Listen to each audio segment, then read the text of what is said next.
बिस्मिल्लाहिर्रहमानिर्रहीम। हम तमाम लोगों को खुशामदीद कहते हुए पावर इलेक्ट्रॉनिक्स में हम पावर हार्मोनिक्स में बहुत ही एक इम्पॉर्टेंट चैप्टर है और इस पे हम बात ये बहुत ही नेग्लेक्टेड आइटम है हमारे इंजीनियर्स के हवाले से, क्योंकि हमें किसी ने कभी कोई बताया नहीं। इससे पहले मैं थोड़ा सा अपना एक इंट्रोडक्शन देता हूँ आपको। मेरी कंपनी का नाम है यूनाइटेड इंजीनियरिंग सर्विसेज। मेरा नाम है ताहिर सलीम। 1973 से मैंने 74 में एनडी से इलेक्ट्रिकल इंजीनियरिंग में बीई किया और एमबीए किया आईबीए से 1980 में। उसके बाद मैं सिंध एल्कलीज में बहुत अच्छा काम करता रहा। वहाँ मैंने बहुत सीखा, चूँकि प्रोसेस इंडस्ट्री थी, लेकिन उस वक्त इस हार्मोनिक्स वगैरह के हवाले से कोई भी कंसिडरेशन करता ही नहीं था। फिर 2000 में ये कंपनी प्रॉब्लम में आ गई। ये federal chemical and ceramic corporation का यूनिट था। वहाँ मैंने वहाँ इलेक्ट्रिकल इंस्ट्रूमेंटेशन पे मैंने काम किया और उसमें काफ़ी कुछ मैंने सीखा। उस हवाले से अगर आपको कभी भी कोई टेक्निकल प्रॉब्लम हो इंस्ट्रूमेंटेशन और इलेक्ट्रिकल में पावर की साइड से, तो मैं आपकी हेल्प करने के तैयार हूँ। उसमें कोई कमर्शियल रिस्पेक्ट नहीं है। मेरा मेल आपके पास है, आप उसमें मेल में अपना कोई प्रॉब्लम दे भी दिए तो हम उसमें बात कर सकते हैं बड़े आराम से। और इस प्रेजेंटेशन के बाद में आखिर में एक क्या कहते हैं वीडियो देखो, जिसमें कोड है, आईसी का कोड है, वो आपके सामने पेश करूंगा और कितनी कोड में हार्मोनिक की लिमिटेशंस कितनी है वो मैं आपको बताऊंगा। बीच बीच में भी आपको केस स्टडी भी साथ साथ में बताता जाऊंगा। तो अब अगर कोई प्रॉब्लम हो तो मुझे बीच में जरूर इंटरप्ट करके बता दीजिएगा कि भाई जाने क्या कहते हैं, ये क्वेश्चन हो तो मैसेज भी किया जा सकता है। आप मुझे मैसेज भी कर सकते हैं और उसी हवाले से हम आगे बात कर सकते हैं। तो अगर आप मुझे इजाज़त दें तो मैं थोड़ी सी प्रेजेंटेशन पावर सॉलिडरिटी के कंसेप्ट कुछ ऐसा है कि पावर भी जो क्या कहते हैं, अगर आपकी रिक्वायरमेंट है पावर भी, और आज का इंडस्ट्रियल पावर इलेक्ट्रॉनिक्स का यूज़ बहुत ज़्यादा हो गया है, इसलिए आपकी इसकी क्वालिटी बहुत ख़राब हो गई जो सप्लाई की। तो यूटिलिटी कंपनी दुनिया में तो ऐसा भी है कि जैसे पावर फैक्टर पे पेनल्टी लगती है, लो पावर फैक्टर पे यूटिलिटी कंपनी पेनल्टी लगती है। कुछ कंट्रीज ऐसे भी हैं जहाँ यूटिलिटीज कंपनी में हार्मोनिक्स लिमिट से अगर कम हो तो वहां पे भी जो है क्या कहते हैं, ये आप पेनल्टी लगती है। हमारे पाकिस्तान में कुछ ऐसा है नहीं, यहाँ पे कुछ इस तरह का कुछ है नहीं, और अभी तक से पावर फैक्टर की पेनल्टी चल रही है और इस तरह कोई भी बात नहीं कर रहा। तो मैं आपके सामने प्रेजेंटेशन से शुरू करता हूँ और उसके आईईसी के कोड के स्टैंडर्ड से लिमिटिंग वैल्यूज कितनी है और मल्टीनेशनल किस लेवल पे मेंटेन करती है, किस लेवल पे मेंटेन करती है। तो उन्होंने भी अपने ग्लोबल स्टैंडर्ड बनाए हुए हैं और आपको कोई क्वेश्चन हो तो वो जाने क्या कहते हैं, आप बता दीजिएगा, मुझे मैसेज कर दीजिएगा। आखिर में हम क्वेश्चन आंसर सेशन लेंगे। तो अब मैं प्रेजेंटेशन स्टार्ट करता हूँ। ये हार्मोनिक्स की एक प्रेजेंटेशन मैंने बनाई है और ये मैं आपके सामने रख रहा हूँ।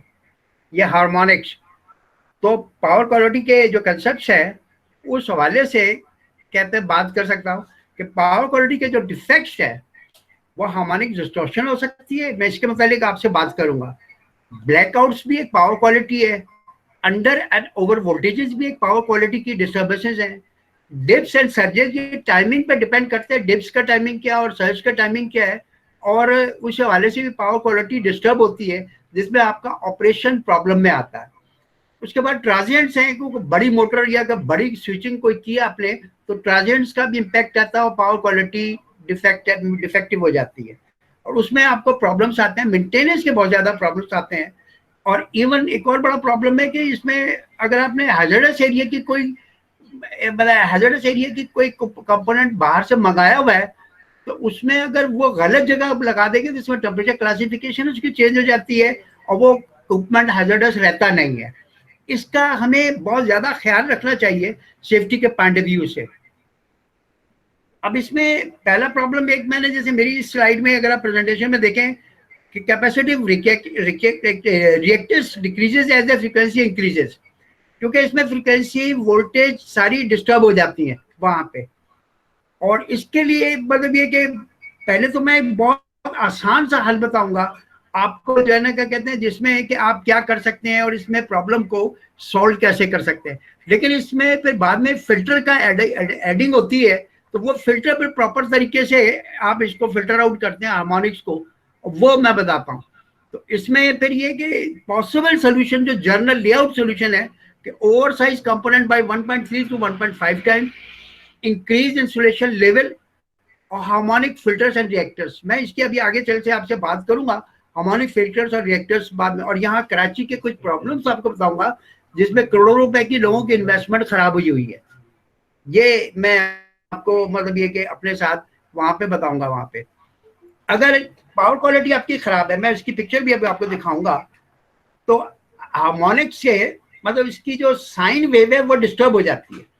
एक चीज और मैं बताऊं आपको, आप जैसे पानी पीते हैं तो आप अपनी सेहत के लिए मिनरल वाटर पीते हैं या क्लीन वाटर या प्योर वाटर की बात करते हैं। इसी तरह अगर आपका जो इलेक्ट्रिकल कंपोनेंट है उसको भी आपने सप्लाई भी प्योर सप्लाई देनी है, जो जो with in tolerance limit voltage current and frequency उसको मेंटेन करे। और ये हार्मोनिक इसमें स्काइप्स पैदा कर देता है और उसकी वजह से उसकी डिस्टॉर्शन हो जाती है। तो वो जो अगर जनरेटर अगर आपने लगाए हुए हैं, अपने जनरेटर लगाए हुए हैं, तो उसमें क्या प्रॉब्लम्स आ सकते हैं वो मैं आपको बताता हूं आपको कि thermal losses, effect of sequence components, voltage distortion और लाइन नोचिंग एंड जनरेटर्स।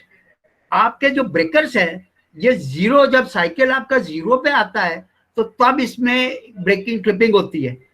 अब अगर आपकी साइन वेव डिस्टर्ब हो जाएगी तो ये उससे पहले या बाद में या लेट में ये क्या कहते हैं डिस्टर्ब हो जाएगा। और ये हार्मोनिक्स में इस तरह के प्रॉब्लम्स हैं। इसी तरह ट्रांसफार्मर्स में अनबैलेंस डिस्ट्रीब्यूशन हो जाती है, transformer and neutral current change हो जाते हैं। और इसके लिए अगर किसी एरिया में हार्मोनिक ज्यादा है तो एक के फैक्टर वाले ट्रांसफार्मर लगते हैं। अगर आप गूगल में भी जाएंगे तो बहुत लिटरेचर आपको मिल जाएगा। बात सिर्फ ये है कि जब हम कोई चीज को काम करने जा रहे हैं तो अपने इन्वायरमेंट को बताते हुए ग्रेस करते हैं।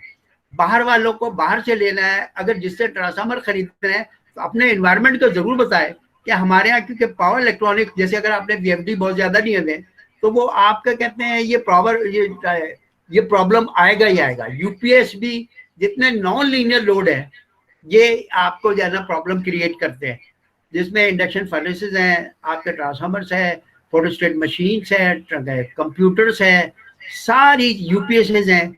ये डिफरेंट टाइप्स के हार्मोनिक्स आपके साथ क्रिएट करते हैं। हम इसको आहिस्ता आहिस्ता छोटा छोटा डिस्कस करने की आपके साथ कोशिश करेंगे। इंडक्शन मोटर जैसे अगर है, मैक्सिमम लोड जो प्लांटों पे 70-80% इंडक्शन मोटर्स का होता है, तो उसमें भी यही होता है कि थर्मल लॉसेज इंक्रीज कर जाते हैं और हार्मोनिक के सीक्वेंस कंपोनेंट चेंज हो जाते हैं। Explosion proof Motors end voltage distortion की क्लासिफिकेशन चेंज हो जाती है। डिटेल अभी आगे चलती जाएगी आहिस्ता आहिस्ता आपके साथ। मोटर्स में एक और बड़ा प्रॉब्लम है, मतलब ये कि they are design on pure sine wave और रोटर ओवरहीट हो जाता है ड्यू टू हार्मोनिक्स, क्योंकि करंट बढ़ जाता है और थर्मल लॉसेस बढ़ जाते हैं, resulting hot damage of chips. और अगर आपने कोई T2 या बेशक क्लासिफिकेशन का लिया है एक्सप्लोजन प्रूफ के लिए, तो अगर हीटिंग अगर वहां पे एक्सीड कर गई है तो टेम्परेचर क्लासिफिकेशन जाती है, तो उस वो मोटर हैजर्डस मोटर नहीं लगती। उसमें टेम्परेचर क्लासिफिकेशन तो यही होती है, लेकिन ये कि आपका ये चेंज होता है। इसमें कोड के हवाले आपसे कुछ दिए हुए हैं, तो ये इसलिए उस वहां पे लिमिट किया हुआ है कि टोटल हार्मोनिक डिस्टॉर्शन जिसको हम THD कहते हैं 2% से ज्यादा नहीं होना चाहिए। और 3 voltage distortion is permitted. Europe में 2 और 3% के दरमियान आपकी वोल्टेज या हार्मोनिक डिस्टॉर्शन नहीं होनी चाहिए। तो आप किसी जगह भी, चाहे मेंटेनेंस का प्रॉब्लम हो चाहे न्यू इंस्टॉलेशन हो, हार्मोनिक्स का बहुत ख्याल रखें। इसी तरह इंडक्शन मोटर का इम्पैक्ट जो आएगा, voltage harmonic cause extra losses and direct line connection motor. अच्छा, एक बड़ा इशू है कि आपका जो वीएफडी का आजकल बहुत ज्यादा इस्तेमाल है, तो ये वीएफडी जो है 5th और 7th हार्मोनिक्स क्रिएट करता है। नॉर्मली जाने क्या कहते हैं, ऑड हार्मोनिक्स को लेते हैं और इवन हार्मोनिक्स इतने नुकसानदेह नहीं होते, तो फिफ्थ और सेवेंथ हार्मोनिक जैसे यूपीएस जो क्रिएट करता है वो थर्ड हार्मोनिक करता है, और इसमें पॉजिटिव इम्पैक्ट आता है इसका जो है करंट का, ये न्यूट्रल में करंट बढ़ जाता है। इसी तरह इसमें जो फिफ्थ और सेवेंथ हार्मोनिक्स है, अगर यहाँ पे भी जैसे स्लाइड में लिखा हुआ है, the fifth harmonic creates a counter rotating field, whereas the seventh harmonic create a rotating field behind the motor's synchronous speed. The pulsating torque causes wear and tear on couplings and bearing. इस तरह आपके motor के बहुत ज्यादा bearing damage होंगे, motor जलेंगी, और ये सिर्फ ऐसा है कि इसका इम्पैक्ट जो क्रिएट होता है भूत की तरह है कि घोस्ट आया और घोस्ट चला गया। ब्रेकर का ओवरलोडिंग नहीं है, लेकिन ये कि कम लोड पे भी वो ट्रिप कर गया। इस तरह के बड़े इश्यूज है और हमें इनका सोल्यूशन निकालना है। मैं आपको इनका सोल्यूशन भी बताऊंगा। इसी तरह जो इसके इम्पैक्ट आते हैं वेरिएबल स्पीड ड्राइव्स में, लाइटिंग पे लाइट्स की फ्लिकरिंग होती है, line notching on lighting, potential for resonance, uninterrupted power supplies, computer and computer based equipment उनके लिए बहुत इंपॉर्टेंट है। केबल्स में भी थर्मल लॉसेस बढ़ जाते हैं, स्किन एंड प्रॉक्सिमिटी इफेक्ट्स बढ़ जाते हैं, न्यूट्रल सिस्टम में 4 वायर सिस्टम में न्यूट्रल में करंट बढ़ जाता है, उसमें फिर आपको डिजाइन फीचर्स में भी कुछ चेंजेस आनी पड़ती है, न्यूट्रल का साइज बढ़ाना पड़ता है। Additional effects associated with harmonics, अगर आप ये मिसलेनियस इफेक्ट देखें, effect and negative consequences, conductor overheating, skin effect depending on frequency, capacitor failure, faulty operation of fuse and circuit breaker, increased stray losses in transformers resulting increase in iron copper and eddy, increased losses in generator multiple zero crossing, affect the timing of the voltage regulator, AVR बहुत खराब होता है generator में, causing interference and operation instability, incorrect recording। हाँ ये देखें, अगर आपके जो यूटिलिटी मीटर हैं वो गलत रीडिंग दें तो आपको नुकसान होगा या यूटिलिटी को नुकसान होगा, क्योंकि इसमें पावर फैक्टर जाता है, उसमें वोल्टेज भी चेंज जाती है, फ्रीक्वेंसी भी चेंज होती है। मिस ऑपरेशन ऑफ ड्राइव, जैसे जितनी ड्राइव्स हैं आपकी बीएफडी वगैरह उसका मिस ऑपरेशन हो जाता है, और कंप्यूटर और टेलीफोन में कंप्यूटर हैंग हो जाते हैं।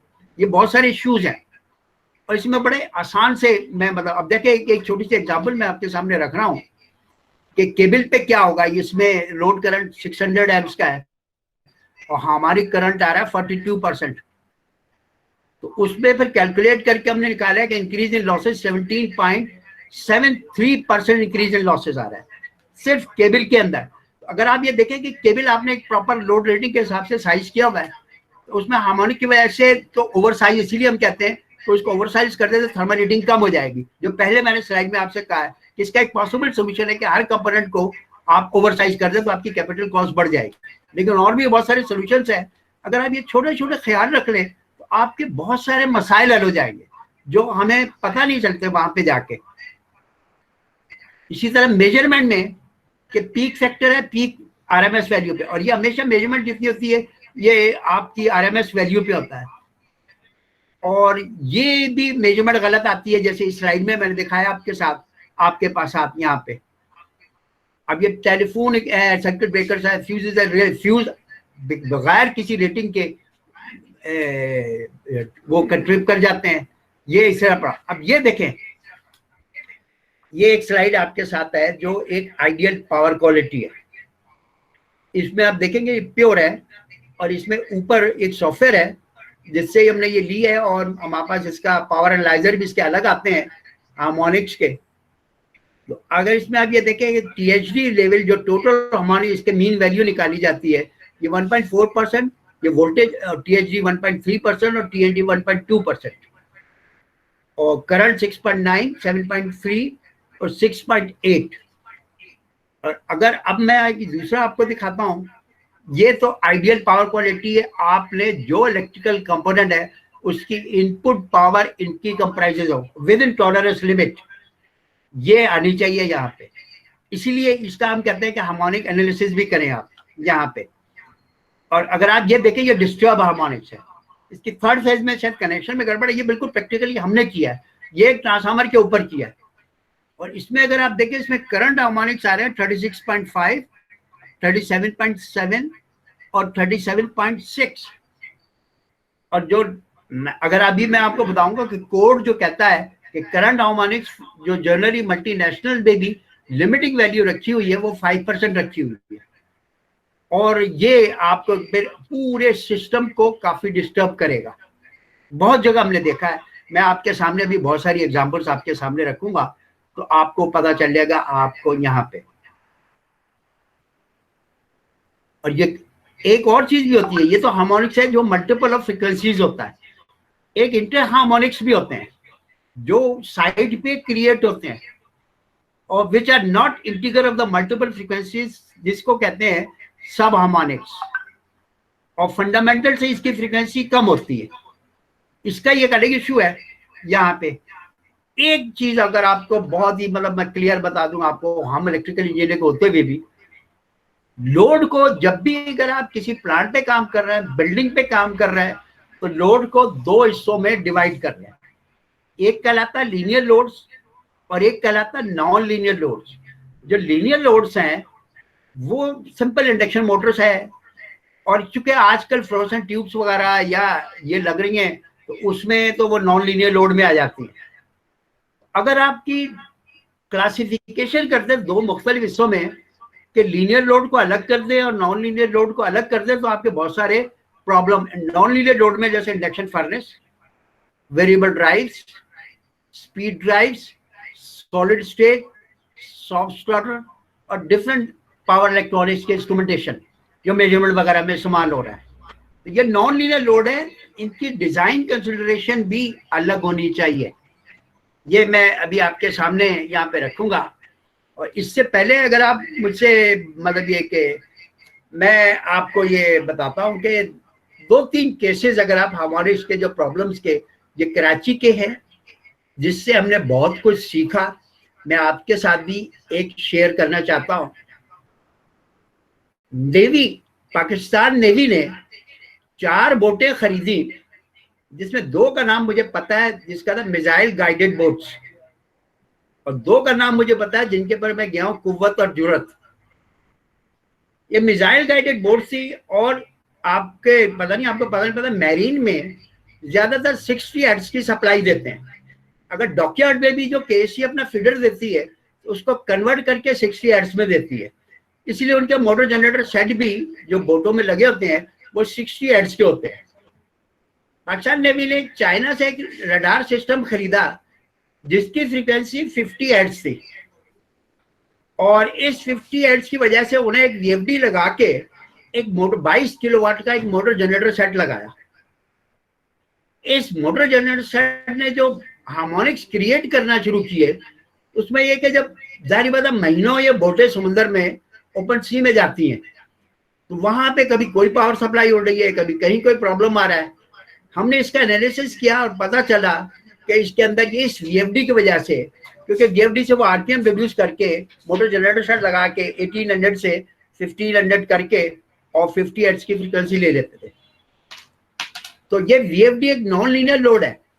मेरे इसमें एक और सजेशन भी ये है कि जब भी आप वीएफडी खरीदने जाएं तो उसमें हार्मोनिक की कंसिडरेशन में फिल्टर लगा हुआ या नहीं लगा हुआ, नॉर्मली ये वेंडर बहुत सारे कर देते हैं तो हार्मोनिक फिल्टर निकाल लेते हैं। ये भी मेरे पास एक केस है, मुझे पता है, ओएमवी का, जिसमें हार्मोनिक फिल्टर निकाल देते ताकि कॉस्ट कम हो जाए, क्योंकि इंपोर्ट होते हैं। और इसमें नॉन लीनियर लोड को भी आपने, एक तो ये नेवी का केस है, उसमें बड़ा ही ज्यादा मतलब ये कि ये वो जो है ना क्या कहते हैं बड़े प्रॉब्लम आए, फिर वहां से भी आपस में बाद में फिर क्या हुआ कि अल्टीमेटली कई सालों के बाद नेवी को पूरा रडार सिस्टम चेंज करना पड़ा, जो मुझे अभी पता चला है कुछ महीने पहले। इसी तरह एक और क्लासिफिकेशन है जो मतलब ये कि यहाँ पे एक जैज इंडस्ट्रीज खुली थी स्टील मिल के पास, और उसमें भी ये हुआ कि जो भी कंसल्टेंट थे उन्होंने एक जनरेटर लगा दिया, एक मेन, उसमें इंडक्शन फर्नेस थी, और उस इंडक्शन फर्नेस से जो आपके हार्मोनिक्स क्रिएट होते थे, हालांकि उसमें पैसिव फिल्टर भी लगा हुआ था। मैं अभी बताता हूँ पैसिव फिल्टर क्या होता है। और वो जो है ना क्या कहते हैं, उस पैसिव फिल्टर की वजह से तो भी प्रॉब्लम हल नहीं हो रहा था इंडक्शन फर्नेस में। वहां जो है ना क्या कहते हैं बड़े इनकी वो जो जहाँ पे आप ट्रीटमेंट वगैरह करते थे उसमें बड़े प्रॉब्लम आना शुरू हुए। तो इसमें फिर वहाँ पे एक था कोरियन, उसने उसमें एक हल बताया कि जो जितने नॉन लीनियर लोड्स हैं उनकी सप्लाई भी अलग होनी चाहिए। बल्कि उसका तो ये कहना था कि 11 केवी का, ये 200 किलोवाट की इंडक्शन फर्नेस थी, 11 केवी का फीडर भी बिल्कुल अलग होना चाहिए इसका वहाँ पे। और वो फिर अभी भी इसी तरह चल रहा है कि जो मेन पूरे लोड पे जो कंसल्टेंट ने डिजाइन किया था उसके अलावा उनको अलग से ये करना पड़ा वहाँ पे, नहीं तो वो प्लांट ही नहीं चल पा रहा था। अब ये जैसे देखें नॉन लीनियर लोड की कुछ पिक्चर है आपके सामने दी हुई है मैंने यहाँ पे, ये अगर आप ये देखें तो आपको पता इस तरह डिस्टर्ब हो जाती है पूरी साइन वेव्स। और ये जो टीएचडी की वैल्यू है वो इस तरह ये क्रिएट की जाती है, उसकी आईआरएम एमएस वैल्यू निकाल के, और ये करंट हार्मोनिक्स निकाला, एक टीएचडी आई कहलाता है और टीएचडी वी कहलाता है। और harmonics are represented by frequency multiple of the fundamental frequency. Harmonics are designated by the harmonic numbers and multiple frequency. Total harmonic is calculated as a sequence of all harmonics divided by normal frequency. ये आपके सामने formula है। जो TH level मैंने picture में आपको दिखाया था वो यही चीज इसी से कैलकुलेट किया हुआ। अब इसके बड़े आसान से हल है कि आप टीएचडी लेवल अगर वोल्टेज ज्यादा आ रही है, वोल्टेज सस्टेबल है, तो अगर आप उसका साइज, ट्रांसफार्मर का साइज बढ़ा दें, वैसे के फैक्टर का ना लें, उसकी कॉस्ट बढ़ जाती है। तो हर चीज का आप ओवर साइज कर दें तो आपको किसी हद तक प्रॉब्लम, हार्मोनिक में हम ये कहते भी हैं, इवन इसी तरह के आखान में भी प्रॉब्लम आया था। उन्होंने क्या किया कि एक लेबोरेटरी बनी उनकी, वो जो अल्ट्रासोनिक लेबोरेटरी बनी पेशेंट्स को देखने के लिए। उसमें हार्मोनिक्स, इतने हार्मोनिक की वजह से आपकी जो पिक्चर है वो डिस्टर्ब हो रही थी, और उसमें बड़े हल निकाले। पता चला है उसका जो यूपीएस है जो प्रोजेक्ट के साथ आया था 80 केवीए का, वो उसके अंदर हार्मोनिक फिल्टर नहीं था। जाहिर बात है उस जमाने में हार्मोनिक इतना कंसेप्ट नहीं था जब ये आगा खान हॉस्पिटल बना था। तो उन्होंने फिर उसका हल से ये निकला कि एक जो आरएमआई होता है, क्या मतलब ये जो मेडिकल में करते हैं, उसमें उन्होंने उसकी कनेक्शन उससे दिए थे, तो अल्ट्रासोनिक लैब का मसला किसी हद तक हल हुआ। तो सबसे सिंपलेस्ट तो ये है कि आप हर चीज को ओवरसाइज कर दें तो उसमें कुछ आपका हल निकल आएगा, लेकिन ना भी हो तो और बहुत सारे हल है, आप आगे चलेंगे तो ये आपको पता चल जाएगा। Distortion as a percentage of fundamental frequency, this condition is called non linear load और नॉन साइन, वो जो मैंने अभी आपसे बात की है। और टोटल हमारे determine the THD of the non linear load, the more sources impedance the more voltage distortion. हाँ, अब ये इसकी मैं आपको क्या कहते हैं वीडियो भी दिखाऊंगा, एक क्लिप मैंने यूट्यूब पे डाला हुआ है कि वोल्टेज की लिमिटेशंस। उसके अंदर तो आईसी के कोड के मुताबिक तो आपने 3 इन्वायरमेंट क्रिएट किए हुए, लेवल 1, लेवल 2 एंड लेवल 3। और इस लेवल 1 में ये सेंसिटिव इक्विपमेंट है, लेवल 2 और लेवल 3 उससे कम है। इसमें जो लिमिट्स है जो आपका आईसी कोड भी कहता है वो है कि 5% और 6% और 8%। वो अभी आपको मैं कोड की पिक्चर भी दिखाऊंगा आपके सामने। वो जब भी अगर आप चाहे मेंटेनेंस में हो चाहे डिजाइन में हो, आपको इसकी कंसिडरेशन करना बहुत ज्यादा जरूरी है। कि मैं आपके डिजाइन को भी इसी तरह, बहुत सारे कराची में मैंने बहुत सारी जगह देखे हैं, पोर्ट कासिम पे था, उसमें करंट इतना था नहीं, अब ब्रेकर ट्रिप कर जाता था। आप घरों में था, मोटर ट्रिप कर जाती थी। मतलब बहुत सारे ऐसे केसेस मैंने पाकिस्तान में भी देखे, यहाँ पे भी, कि हार्मोनिक लेवल बहुत ज्यादा। उसमें बात सिर्फ ये है कि जो डिजाइन किया है या जहां से भी डिजाइन है या बाहर से डिजाइन है, उसने हार्मोनिक्स की कोई कंसिडरेशन की ही नहीं, तो उससे बड़े सीरियस प्रॉब्लम्स आते हैं। देखें अब इसके एक सोल्यूशन पे अगर हम जाते हैं तो एक सोल्यूशन तो ये है कि आप जो सेंसिटिव लोड है आपके, जैसे आपके जो कंप्यूटर्स हैं या और ऑनलाइन यूपीएस वगैरह हैं, आप उनको जो है ना क्या कहते हैं अपस्ट्रीम में दूर लगाएं, और नॉन लीनियर लोड जो है ना उसको सप्लाई के करीब लगाएं। ये एक सोल्यूशन है यहाँ पे, मतलब ये कि ये आप एक दे सकते हैं, बहुत ही सिंपल सा एक, मतलब ये बात सिर्फ उस वक्त ये कि अगर आपने चलते हुए प्लांट पे तो कर ही नहीं सकते। नॉर्मली होता ही है कि प्लांटों में लोग कहते हैं कि जी वीएफडी लगा दो, ये सप्लाई यहाँ से आ रही है और आप ये सप्लाई मतलब ये किस पे लगा दें। आप वहां से सप्लाई लेके बस बार से लेके ये कर देते हैं। ये डिफरेंट सोल्यूशंस है आपके सामने जो मैं रख रहा हूँ। इन सोल्यूशंस को अगर आप देखेंगे तो आपको पता चलेगा कि आपने खुद सेलेक्ट करना है कि कौन से सिस्टम को मैं किस तरह, इसकी क्रिटिकलिटी कितनी है, उस हिसाब से आपने इन्वेस्टमेंट करके, आपके जैसे टेक्सटाइल में उनका प्रोडक्ट खराब हो जाता है हार्मोनिक की वजह से, तो आपने उस हवाले से इसको करना है यहाँ पे। तो एक ये बेसिक सिंपल सा सोल्यूशन है। उसके बाद फिर एक और जो वहां पे कोरियन भी कहता था कि नॉन लीनियर्स का ग्रुप अलग करे और उसकी जो बसबार भी है वो अलग होनी चाहिए। बल्कि वो तो कहता था कि 11 के के जो 2 फीडर, इसका फीडर ही अलग ले और इस फीडर को से आप इंडक्शन फर्नेस को इस फीडर पे चलाएं 11 के का ट्रांसफार्मर में लगा 11 के टू 400 करके, और उसकी वजह आपकी इन्वेस्टमेंट कितनी ज्यादा हो जाएगी यहाँ पे। ये एक सोल्यूशन है कि हमेशा जब भी अगर आप प्लांट पे जाएं, मेंटेनेंस के लिए जाएं, तो आप नॉन लीनियर और लीनियर लोड को अलग करके उनके सप्लाई सोर्स भी चेंज करने की कोशिश करें। अगर नॉर्मल बसबार से आप कर देंगे तो ये प्रॉब्लम है। उसके बाद ये देखें, इस पे तो उस कोरियन का यही मैंने तो बता रहा हूँ, इन्हीं से सीखा कि ये कह रहा है कि नॉन लीनियर और उसकी लीनियर लोड की अलग अलग सप्लाई दे। आप ये एग्जांपल आप देख लें सामने, मतलब 11 केवी के फीडर ही अलग कर दें, तो लीनियर लोड और नॉन लीनियर लोड को आप अलग अलग कर दें यहाँ पे। ये दूसरा सोल्यूशन है। एक ट्रांसफार्मर्स आते हैं स्पेशल कनेक्शन के, और ये जो है ना DYD कहलाता है, पाकिस्तान में ये बिल्कुल नहीं बनते और ये आपको बाहर से इंपोर्ट करने पड़ेंगे। मैं आपको बताऊं कि मैंने सुई फील्ड में देखा है कि वहां पे भी उनकी VFD जितनी बड़ी बड़ी लगी हैं और कंप्रेसर हाउस में उन्होंने फिल्टर भी लगा हुए, तो बालों का बड़े बड़े केबल बस्ट हो जाते हैं।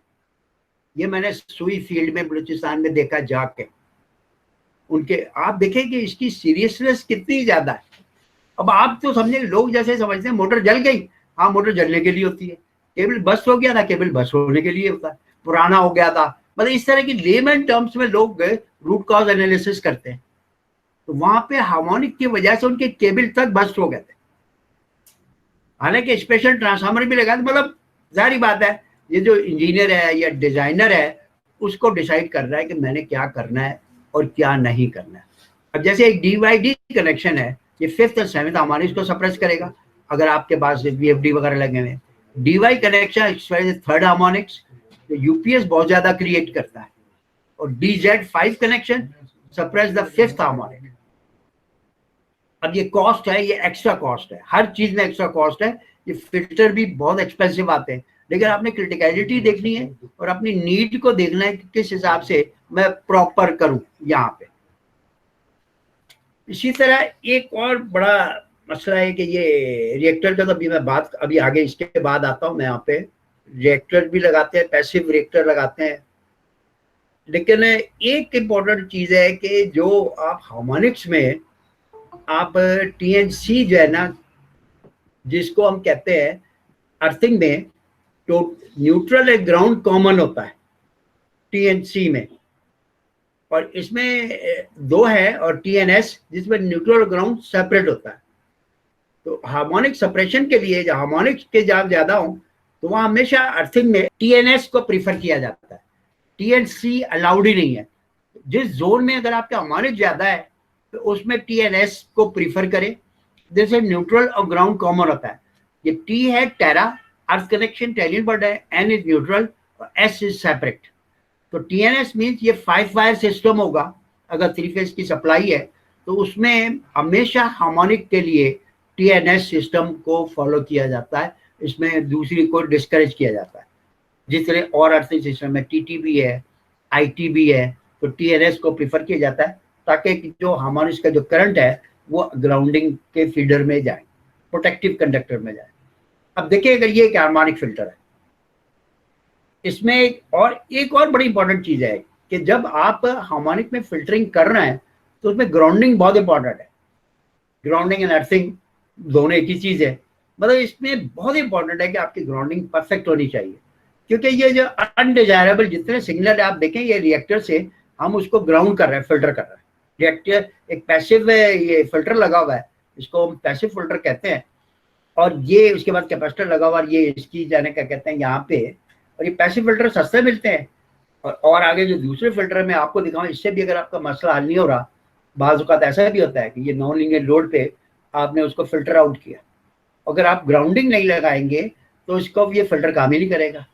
तो proper grounding with TNS system, जो मैंने पहले बात की है, आपको ये करना बहुत ही जरूरी है टीएनएस सिस्टम के साथ।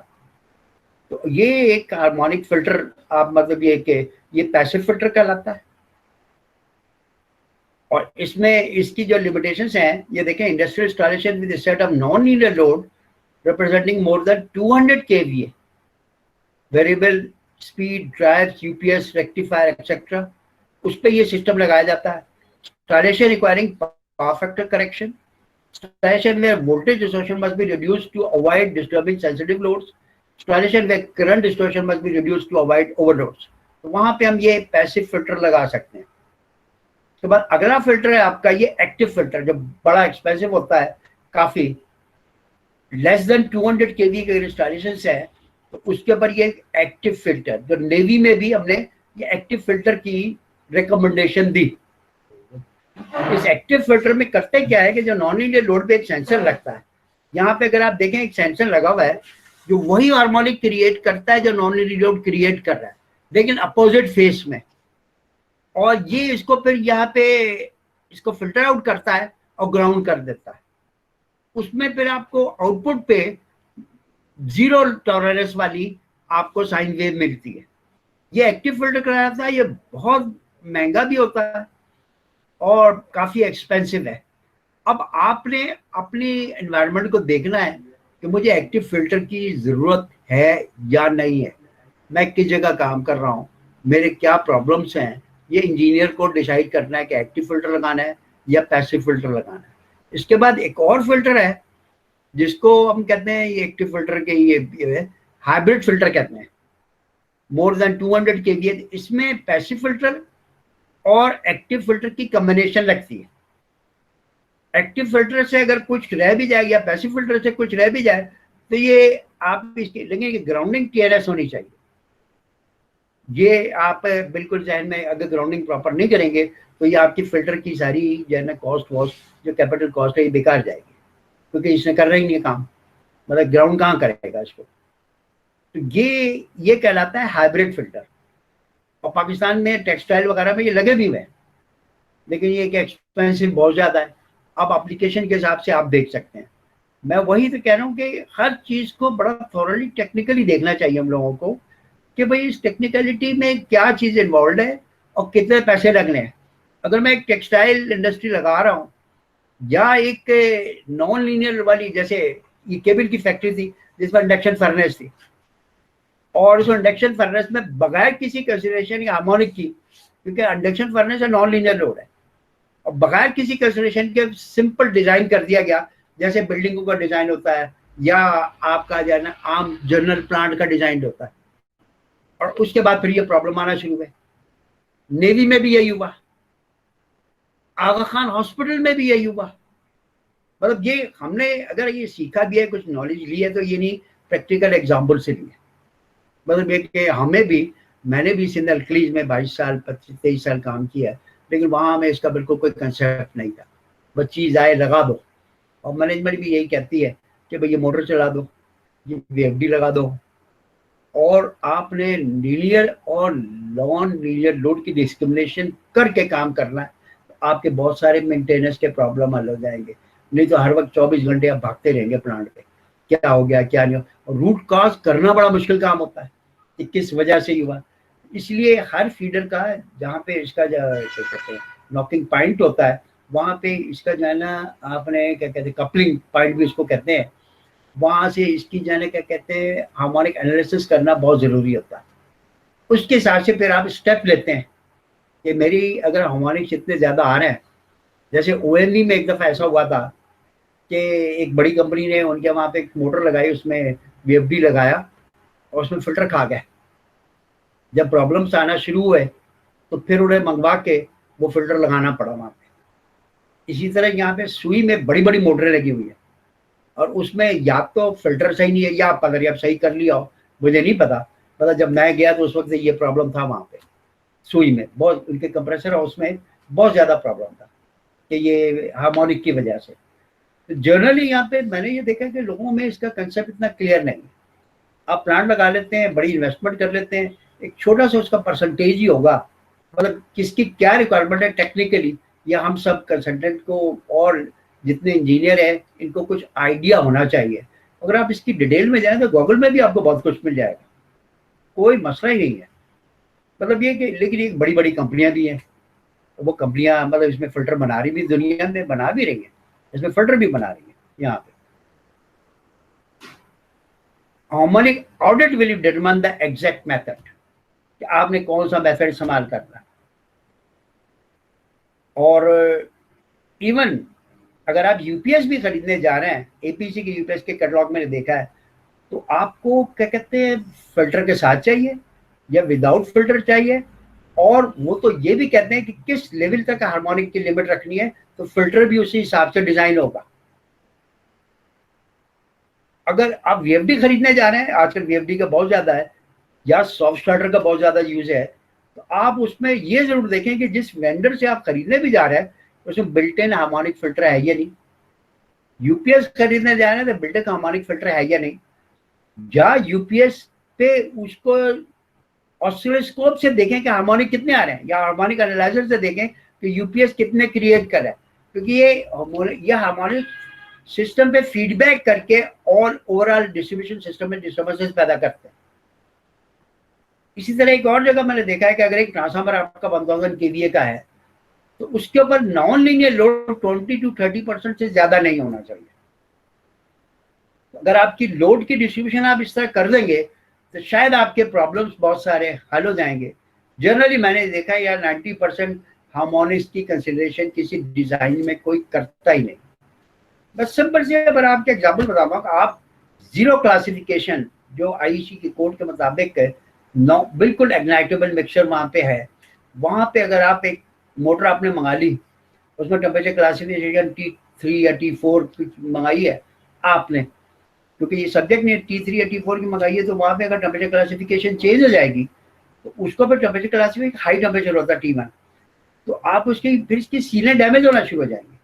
सीलें डैमेज शुरू हो जाएंगी तो वो कंपोनेंट फिर हैजर्डस एरिया वाला नहीं रहेगा, तो वहां पे फिर फायर के बड़े चांसेस हैं।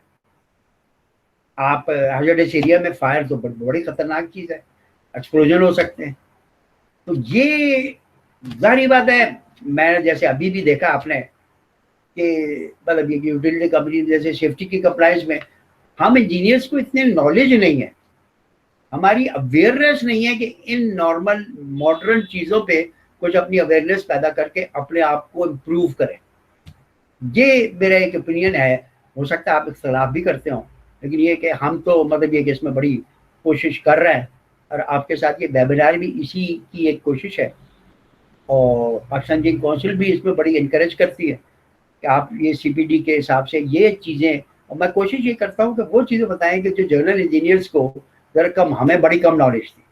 मतलब ये कि ये मुझे 25-30 साल के बाद पता चला कि हमारी भी कोई चीज़ होती है। अब आप मेरे पे हंसेंगे, कितना सीनियर इंजीनियर उसको नहीं पता, लेकिन ये कि बस काम चलाना था तो मेंटेनेंस में था मैं, तो मेंटेनेंस में अगर मोटर चल गई, मोटर घूम गई, तो बस ये कि सारे मसले हल हो गए। ये रूट कॉज में कोई भी नहीं जाता, जहाँ पे ये बड़ा इंपॉर्टेंट है।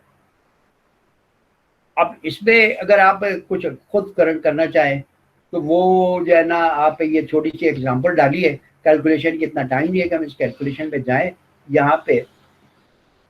तो मैं क्या कहते हैं इसमें आगे ये देखें, ये एग्जांपल भी थोड़ी सी कैलकुलेशन हार्मोनिक वोल्टेज डिस्टॉर्शन की, ये मैनुअली है, लेकिन आजकल चूंकि हार्मोनिक एनालाइजर आते हैं तो ये सारी चीजें वो उसमें करके आपको देते हैं, कि जिसकी मैंने सैंपल आपको दिखाया भी। मतलब ये कि अभी मैंने शील्ड आपको एक स्लाइड दिखाई जिसमें पूरा सैंपल, ये हमारा अपना एक शुगर मिल थी उसके ऊपर हमने ये लिया था वहां पे, और ये सारा उनका एनालिसिस किया था। हम बहुत जगह इसमें कर चुके हैं हार्मोनिक एनालिसिस।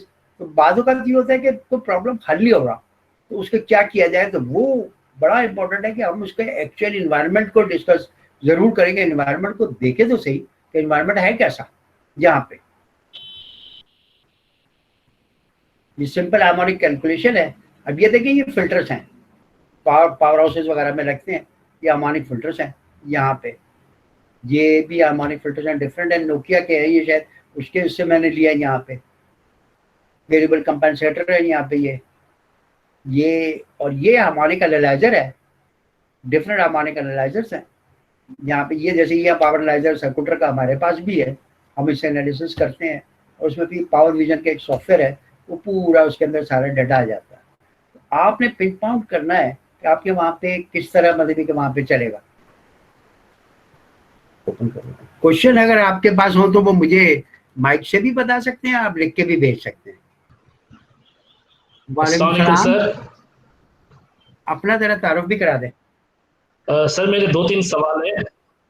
सर मेरा नाम रियाज अहमद अब्बासी है और मेरे 2-3 सवाल हैं, छोटे से सवाल हैं। सर ये बताइएगा कि हार्मोनिक का स्टार डेल्टा ट्रांसफार्मर पे क्या फर्क पड़ता है? अगर सपोज करें हमारे पास स्टार डेल्टा सिस्टम लगा हुआ है, तो क्या डेल्टा से स्टार की तरफ हार्मोनिक्स जाएगा?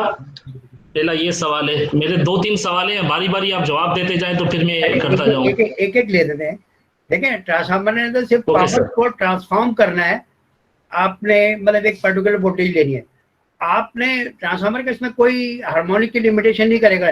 वो स्पेशल ट्रांसफार्मर्स हैं जो हार्मोनिक्स को सप्रेस करते हैं, जैसे DYD का मैंने अभी आपको उसमें अपनी प्रेजेंटेशन में बताया, वो स्पेशल ट्रांसफार्मर्स हैं। वो उससे अगर आप लेंगे सप्लाई तो आपको जो हार्मोनिक सप्रेस होंगे। पहले तो आप अपने एरिया में देखेंगे कि जिस जगह मैं, जिस जोन में बैठा हूँ, जिस एरिया में बैठा हूँ, वहां मेरे हार्मोनिक का लेवल है क्या। स्टार और डेल्टा से इसका कोई फर्क नहीं पड़ेगा। अच्छा सर, मैं ये इसलिए पूछना चाह रहा था, क्या ये हीटअप करेगा डेल्टा में? क्योंकि वो डेल्टा क्योंकि क्लोज सर्किट होता है, तो क्या वो सर्कुलेटिंग करता रहेगा या वो उसमें ग्राउंड तो होता नहीं? न्यूट्रल, जिस तरह से स्टार में एक न्यूट्रल पॉइंट होता है, अगर वो हार्मोनिक्स हो तो वो तो ग्राउंड हो जाते हैं, निकल जाते हैं। तो क्या डेल्टा में तो सर्कुलेट करता रहेगा, हीटअप करता रहेगा, उसको किस तरह से निकालेंगे? डेल्टा में भी आप ग्राउंड कर सकते हैं, उसकी टेक्निक है। आप डेल्टा में भी ग्राउंड कर सकते हैं। उसके मतलब ये नहीं है कि डेल्टा से ग्राउंड नहीं कर सकते। आप डेल्टा कनेक्शन में भी मतलब ये आप ग्राउंड कर सकते हैं। तो अगर आप उसमें जो भी कंपोनेंट आपका VFD है, कोई बड़ी VFD है, और वो अगर डेल्टा में है, तो आप उसकी ग्राउंडिंग का भी पूरा अरेंजमेंट जैसे NGR के साथ भी कर सकते हैं, वैसे भी कर सकते हैं। ओके। अच्छा सर, दूसरा सवाल ये था कि regarding the total harmonic distortion, तो सर मैं yes sir, THD, total harmonic distortion, क्योंकि लेकिन एक और टर्म भी इस्तेमाल होती है IC में, टोटल डिमांड डिस्टॉर्शन। तो IC खुद ही टोटल हार्मोनिक डिस्टॉर्शन को आजकल डिस्करेज करता है, उसकी इंफॉर्मेशन को डिस्करेज करता है। तो वो यही रिकमेंड करता है कि टोटल डिमांड डिस्टॉर्शन को फॉलो किया जाए। तो आपने तो तकरीबन टोटल हार्मोनिक डिस्टॉर्शन को ही फॉलो किया है, जो आजकल IC नहीं फॉलो करता। मेरे पास जो लिटरेचर है और जो कोड मैंने देखा है, ये अभी आपको दिखाया भी है, वो टोटल हार्मोनिक डिस्टॉर्शन की कर रहा है, या इंटर हार्मोनिक्स इसकी एडवांस फॉर्म है। मतलब अगर आपका प्रॉब्लम THD से अगर हल नहीं हो रहा, तो आपके इसके इंटर हार्मोनिक्स के फिर फिल्टर लगाने पड़ेंगे। ये ठीक है सर, मैं आपको अलग से ईमेल करूंगा जिसमें आपको ये मोस्ट वेलकम। अच्छा सर, तीसरा मेरा आखिरी सवाल ये सर, ये कैसा पता चले? कुछ हार्मोनिक्स ऐसे होते हैं जो सोर्स की तरफ भाग रहे होते हैं, कुछ हार्मोनिक्स ऐसे होते हैं जो सोर्स से लोड की तरफ भाग रहे होते हैं, तो ये कैसे पता चलता है?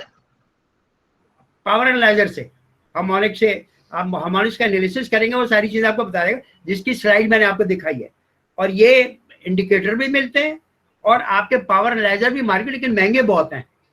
मतलब ये कि 10-12 लाख का एक पावर एनालाइजर आएगा, और आप उससे ये हार्मोनिक का सारा, और इसका फिर सॉफ्टवेयर है जिसमें अगर आप वो डाटा डालेंगे तो वो सारी डिटेल आपको बता देता है। Okay sir, okay, thank you.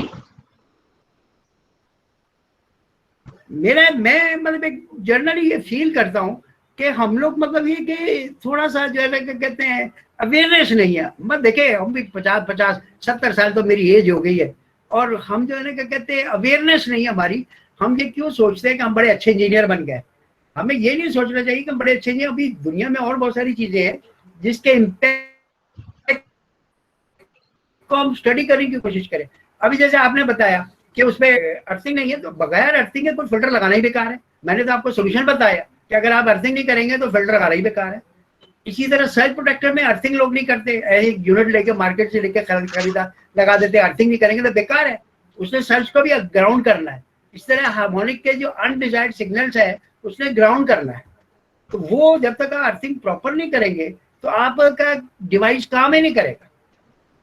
उसमें फिर मैंने जैसे सजेस्ट किया है, जो जनरली भी है, कि टीएनएस में प्रेफरेंस देते हैं, जिसमें न्यूट्रल और ग्राउंड सेपरेट होना चाहिए। न्यूट्रल सोर्स में तो न्यूट्रल और ग्राउंड कॉमन होगा, लेकिन आगे जाके न्यूट्रल ग्राउंड सेपरेट सर्कुलेट करेगा। सही कह रहे हैं sir. Thank you sir, thank you. अस्सलाम वालेकुम सर। आप सवाल करें, इसके बाद भी आपके जहन में कोई सवाल आए तो आप मेरे को मेल भी कर सकते हैं, उसके कोई चार्जेस नहीं, कुछ नहीं। ये भी अभी ऐसी थोड़ा सा आपके साथ बैठने का, मिल जुलने का मौका मिला है, तो मैं भी बहुत कुछ सीख रहा हूँ आपसे। ये बात नहीं है कि जाने का कहता हम कुछ अकेले बैठ के मैं कुछ सीख रहा हूँ। सर मेरे क्वेश्चन है आपसे। जी हुक्म। अच्छा सर, ये जब हम फिल्टर यूज करते हैं या इंस्टॉल करते हैं, एक्टिव फिल्टर या पैसिव फिल्टर, तो इसका क्या पावर फैक्टर पे भी फर्क पड़ता है? पावर फैक्टर हार्मोनिक का फर्क पड़ेगा, और जो रिएक्टेंस है वो भी कुछ इम्पैक्ट डालेगी, लेकिन ये जो है ना, ये फिल्टर जो है ना, वो जो डिजायर्ड सिग्नल है, इसका पावर फैक्टर पे कोई इम्पैक्ट नहीं आएगा। पावर फैक्टर हार्मोनिक की वजह से डिस्टॉर्टेड हो जाता है, उसमें पावर फैक्टर चेंज हो जाता है। अगर आपने कैपेसिटर लगाए भी हुए पावर फैक्टर इंप्रूवमेंट प्लांट के, और हार्मोनिक सिस्टम में ज्यादा है। देखें, नॉन लीनियर लोड अब हमारी एक रिक्वायरमेंट है, एसेंशियल रिक्वायरमेंट है, और आपने ठीक है पावर फैक्टर लगा दिया पेनल्टी से बचने के लिए, पावर फैक्टर इंप्रूवमेंट प्लांट भी लगा दिया, लेकिन ये जो है ना, इसीलिए इसमें पावर हार्मोनिक की सप्रेस करने के लिए ट्यून कैपेसिटर भी आते हैं, जिसमें ऊपर एक छोटा सा पैसिव फिल्टर लगाता है हर कैपेसिटर के ऊपर, ताकि उस पावर फैक्टर जो आपने मतलब वो मेंटेन करे। तो इटसेल्फ जो है ना, पावर फैक्टर तो वेरी करेगा हार्मोनिक की वजह से, जो कोई भी हो, फिफ्थ हो, सेवेंथ, और जो शुरू के है ना, थर्ड, फिफ्थ, सेवेंथ, 11th, ये ज्यादा नुकसानदेह है। तो अगर आप इसके रूट कॉज में नहीं जाएंगे तो बहुत सारी चीजें आपको पता भी नहीं चलेगी कि ये प्रॉब्लम आया किस। तो मेरा तो एक और सजेशन ये कि हर चीज से पहले रूट कॉज तो देखें कि ये है हुआ किस वजह से। जी अस्सलाम वालेकुम सर। वालेकुम सलाम। सर मेरा नाम मुनीब है और मेरा ताल्लुक जो है वो विंड पावर प्लांट से है। जी जी। मेरा एक क्वेश्चन ये है सर कि ये बताइएगा कि जो ट्रांसमिशन लाइन होती है, यानी हमारे पास ट्रांसमिशन लाइन है 132 kV की, तो जो ट्रांसमिशन लाइन है इसके ऊपर हार्मोनिक्स होते हैं, और अगर होते हैं तो कौन से ऑर्डर के होते हैं, और इसका क्या इफेक्ट होता है हमारे ट्रांसफार्मर्स पर, या हम इसको कैसे मेजर कर सकते हैं ट्रांसमिशन लाइंस के हार्मोनिक्स को? एक मिनट में आपको बता दूं, यहाँ बिल्कुल आप एक कंसेप्ट क्लियर कर लें कि जो हार्मोनिक क्रिएट होते हैं वो कंज्यूमर एंड पे क्रिएट होते हैं। आपने पावर सप्लाई दी विंड टरबाइन से, ट्रांसमिशन लाइन पे पावर आ गई, अब आपने जिस कंज्यूमर के दी उसके टाइप ऑफ लोड पर डिपेंड करता है कि किस लेवल के वो फीडबैक होंगे पावर सिस्टम में। ट्रांसमिशन लाइन वैसे कोई हार्मोनिक क्रिएट नहीं करता। ये जो कंज्यूमर का जो नॉन लीनियर लोड है, जो भी आपका कंज्यूमर है, जो नॉन लीनियर लोड है, वो आपके हार्मोनिक क्रिएट, जिसमें पावर इलेक्ट्रॉनिक्स का बहुत ज्यादा इन्वॉल्वमेंट है। जैसे ग्रिड स्टेशन में अगर ट्रिपिंग के लिए पावर इलेक्ट्रॉनिक्स का कोई यूज है तो वो हार्मोनिक क्रिएट करेगा। ट्रांसमिशन लाइन वगैरह ये कोई हार्मोनिक क्रिएट नहीं करती। इवन जनरेटर भी हार्मोनिक क्रिएट नहीं करता। जनरेटर में भी थोड़ी सी रिएक्टेंस होती है, जो अपने उसको केवीए रिएक्टेंस चाहिए होती है, थोड़ा सा उसका इम्पैक्ट बहुत कम है। लेकिन कंज्यूमर एंड पे मैं जैसे अगर एक मेरा अपना एक प्लांट है तो वहां पे मैं क्या कहते हैं VFD लगा लेता हूँ बहुत सारी, मैं VFD लगा लेता हूँ बहुत सारी, यूपीएस मेरे बहुत सारे आजकल जैसे बहुत ज़्यादा कॉमन यूज है, बहुत ज्यादा कॉमन यूज है, और उसके हवाले से मैं उसकी फिल्टरिंग करूंगा उसी एंड पे। ट्रांसमिशन लाइन पे करने की कोई जरूरत नहीं, ना मेजरमेंट नहीं कर सकते। 132 kV की लाइन पे तो आप मेजरमेंट भी नहीं कर सकते। हो गया। तो ठीक है सर, इसका मतलब ये है कि जितने भी IPPs हैं, यानी विंड के या कोई और थर्मल भी होते हैं, वो सारे रिंग में कनेक्ट होते हैं और एक NTTC को फीड कर रहे होते हैं, फिर NTTC फर्दर उसको फीड करता है आगे की तरफ। तो यानी हमारा और IPPs का कोई इतना इन्वॉल्वमेंट नहीं है इसके अंदर कि वो हार्मोनिक क्रिएट करें। बिल्कुल सही कह रहे हैं, बिल्कुल सही कह रहे हैं आप। कंज्यूमर एंड पे मैंने आपको बताया ना, जैसे अब जैसे पावर फैक्टर है, पावर फैक्टर की यूटिलिटी कंपनी पेनल्टी क्यों लगाती है कि आपका पावर फैक्टर अगर लो है, आपके प्लांट के ऊपर पावर फैक्टर लो है, इससे जनरेशन में प्रॉब्लम आता है, उसकी कैपेसिटी कम हो जाती है जनरेशन को, इसलिए आपको वो पेनल्टी लगाता है 0.9, और बांग्लादेश में लगाता है 0.95। आप ये देखेंगे वो बड़ा। इसी तरह दुनिया में अब ऐसा भी हुआ है कि कुछ कंट्रीज में हार्मोनिक अगर आपके THD लेवल ज्यादा है तो उस पर फिर पेनल्टी लगाते हैं कि ये सिस्टम को, ट्रांसमिशन लाइन के सिस्टम को डिस्टर्ब करते हैं, जनरेटर को भी डिस्टर्ब करते हैं जो आपकी मेन पावर प्लांट चल रहा है, इसलिए फिर ये पेनल्टी लगाते हैं कि आप जो है ना अपने ये क्या कहते हैं कंज्यूमर एंड पे हार्मोनिक्स हो या पावर फैक्टर हो उसको कंट्रोल करें। और जैसे स्टैटिक वेरिस्टर रखते हैं या आपके ट्रांसमिशन लाइन पे कि आप जो है ना क्या कहते हैं पावर फैक्टर इंप्रूव करके टर्मिनल पे प्रॉपर वोल्टेज पहुंचाने की कोशिश करते हैं, वोल्टेज डाउन ना हो ट्रांसमिशन लाइन की अगर लेंथ हो। लेकिन ये कि इसमें हार्मोनिक को हमेशा कंज्यूमर एंड पे, मैं कंज्यूमर हूं तो मैं जनरेट कर रहा हूं, उसको मैं लिमिट करूं, वो मेरे अपने एक्सपेंसेस पे हो। सही है सर। तो जिस तरह से सर पावर फैक्टर को इम्प्रूव करने के लिए SVCs लगाए जाते हैं, तो उसका भी कोई अमल दखल होता है हार्मोनिक्स के अंदर? कैपेसिटर की फ्रीक्वेंसी चेंज होती है, इससे हार्मोनिक्स के प्रॉब्लम आते हैं। तो इसीलिए मैंने बताया ना कि स्पेशल कैपेसिटर आते हैं, ट्यून्ड कैपेसिटर जिसको कहलाते हैं, जिसमें कैपेसिटर की ट्यून्ड होते हैं, तो वो इसमें हार्मोनिक को सप्रेस करते हैं। तो जो SVCs ग्रिड के अंदर लगे हुए होते हैं पावर फैक्टर को इम्प्रूव करने के लिए, तो वो हार्मोनिक्स को भी सप्रेस करते हैं? अब ये मुझे नहीं पता कि वहां कैसे लगे थे, कौन से लगे, आपको इसकी स्पेक्स देखनी पड़ेगी। ठीक है sir, thank you very much. अस्सलाम वालेकुम सर। वालेकुम सलाम।